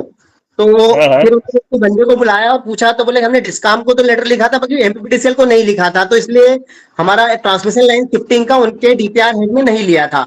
और अब हमने 13 लाइन का हमने सर उनके साथ ज्वाइंट इंस्पेक्शन किया है, उसमें 10 लाइनें शिफ्टिंग होना है एज पर गाइडलाइन। बट उनका उन्होंने एक लेटर दिया है, उसमें दिया है कि हम लोग 10 मीटर से कम वाली को कंसिडर करेंगे और भी वर्टिकल और हॉरिजॉन्टल वाला क्लियरेंस वाली को नहीं करेंगे। तो मेरा था कि हम यूनिफॉर्मली ऐसा कुछ कर सकते हैं कि उनके आरोप को दे दें कि आपके DPR के टाइम ही हमें इंटीमेट करें PND को, ऐसा कुछ करके ऐसा। तो अपन ने लिखा ही हुआ है ऐसे हर केस अपन लिखा हुआ है। इस पर्टिकुलर केस के लिए भी आपके C ऑफिस से भी मेरे ख्याल से एक लेटर गया हुआ और हमारे ऑफिस से भी गया हुआ है। ये 13 लाइन वाला केस है ना, चल रहा है सर, अभी उसको डिनाई कर रहे हैं, अभी डिनाई कर रहे हैं कि हम 2 ही लाइन। हाँ बट सर मेरा था कि अपन उनका DPR में इंक्लूड हो जाए तो DPR के टाइमिंग हमको इंटीमेट करे PND को, वो ऐसा कुछ कर सकते हैं। ये तो उनकी रिस्पॉन्सिबिलिटी है ना, हमें कैसे पता चलेगा? या तो आप लोग बताएं फील्ड वाले कि वहाँ लाइन बन रही है। DPR पहले बन जाती, जब वर्क एग्जीक्यूट स्टार्ट होता तब हमें संज्ञान में आता है, तो तब हमने उसको संज्ञान में लिया। वो बोले DPR में अब हमको इसका अलग से ऐड करवाने में काफी प्रॉब्लम होगी और इसलिए वो डिनाई कर रहे हैं, क्योंकि उनको डीपीआर में कराने में प्रॉब्लम होगी, ऐसा। ठीक है, तो अब जैसे उनका जो डीपीआर बन रहा है, जब तक वो हमसे कांटेक्ट करेंगे तो अपन को भी कैसे पता चलेगा कि उनका काम डीपीआर बन रहा है? जब उनके रिक्वेस्ट आएगी तभी तो हमें पता चल पाएगा। और ये जो आप बोले जनरल लेटर तो अपने एनएच को गए हुए आरओ को कि आप जब भी कोई वर्क स्टार्ट करें तो हमें इंटीमेट करें। हाँ सर, जनरल लेटर तो गए हुए, पहले भी गए हुए, अभी जाते हैं, हर एक लेटर में अपन उनको लिखते हैं ये सब चीजें कि आप जब भी कोई वर्क स्टार्ट करें। अभी एक अपन ने सीए को भी लिखा है, अपने सी ऑफिस से भी लिखा गया है, आपके सीआई को भी लिखा गया है, सीए को भी लिखा गया है। जी सर, सर इसीलिए डिले करते हैं कि उनके डीपीआर में नहीं है और अलग से आप उनको प्रोजेक्ट में करते हैं। हाँ पता है, वो लोग फिर डीपीआर में नहीं लेते तो उनका कॉन्ट्रैक्टर फिर नखरे करते हैं कि उनके क्यों उनको उसका रेट नहीं मिल रहा था उनके उसके प्रोजेक्ट में। किसी के कोई क्वेश्चन है? नहीं तो सेशन ऑलरेडी करीबन 30 एक्सीड हो गया टाइम।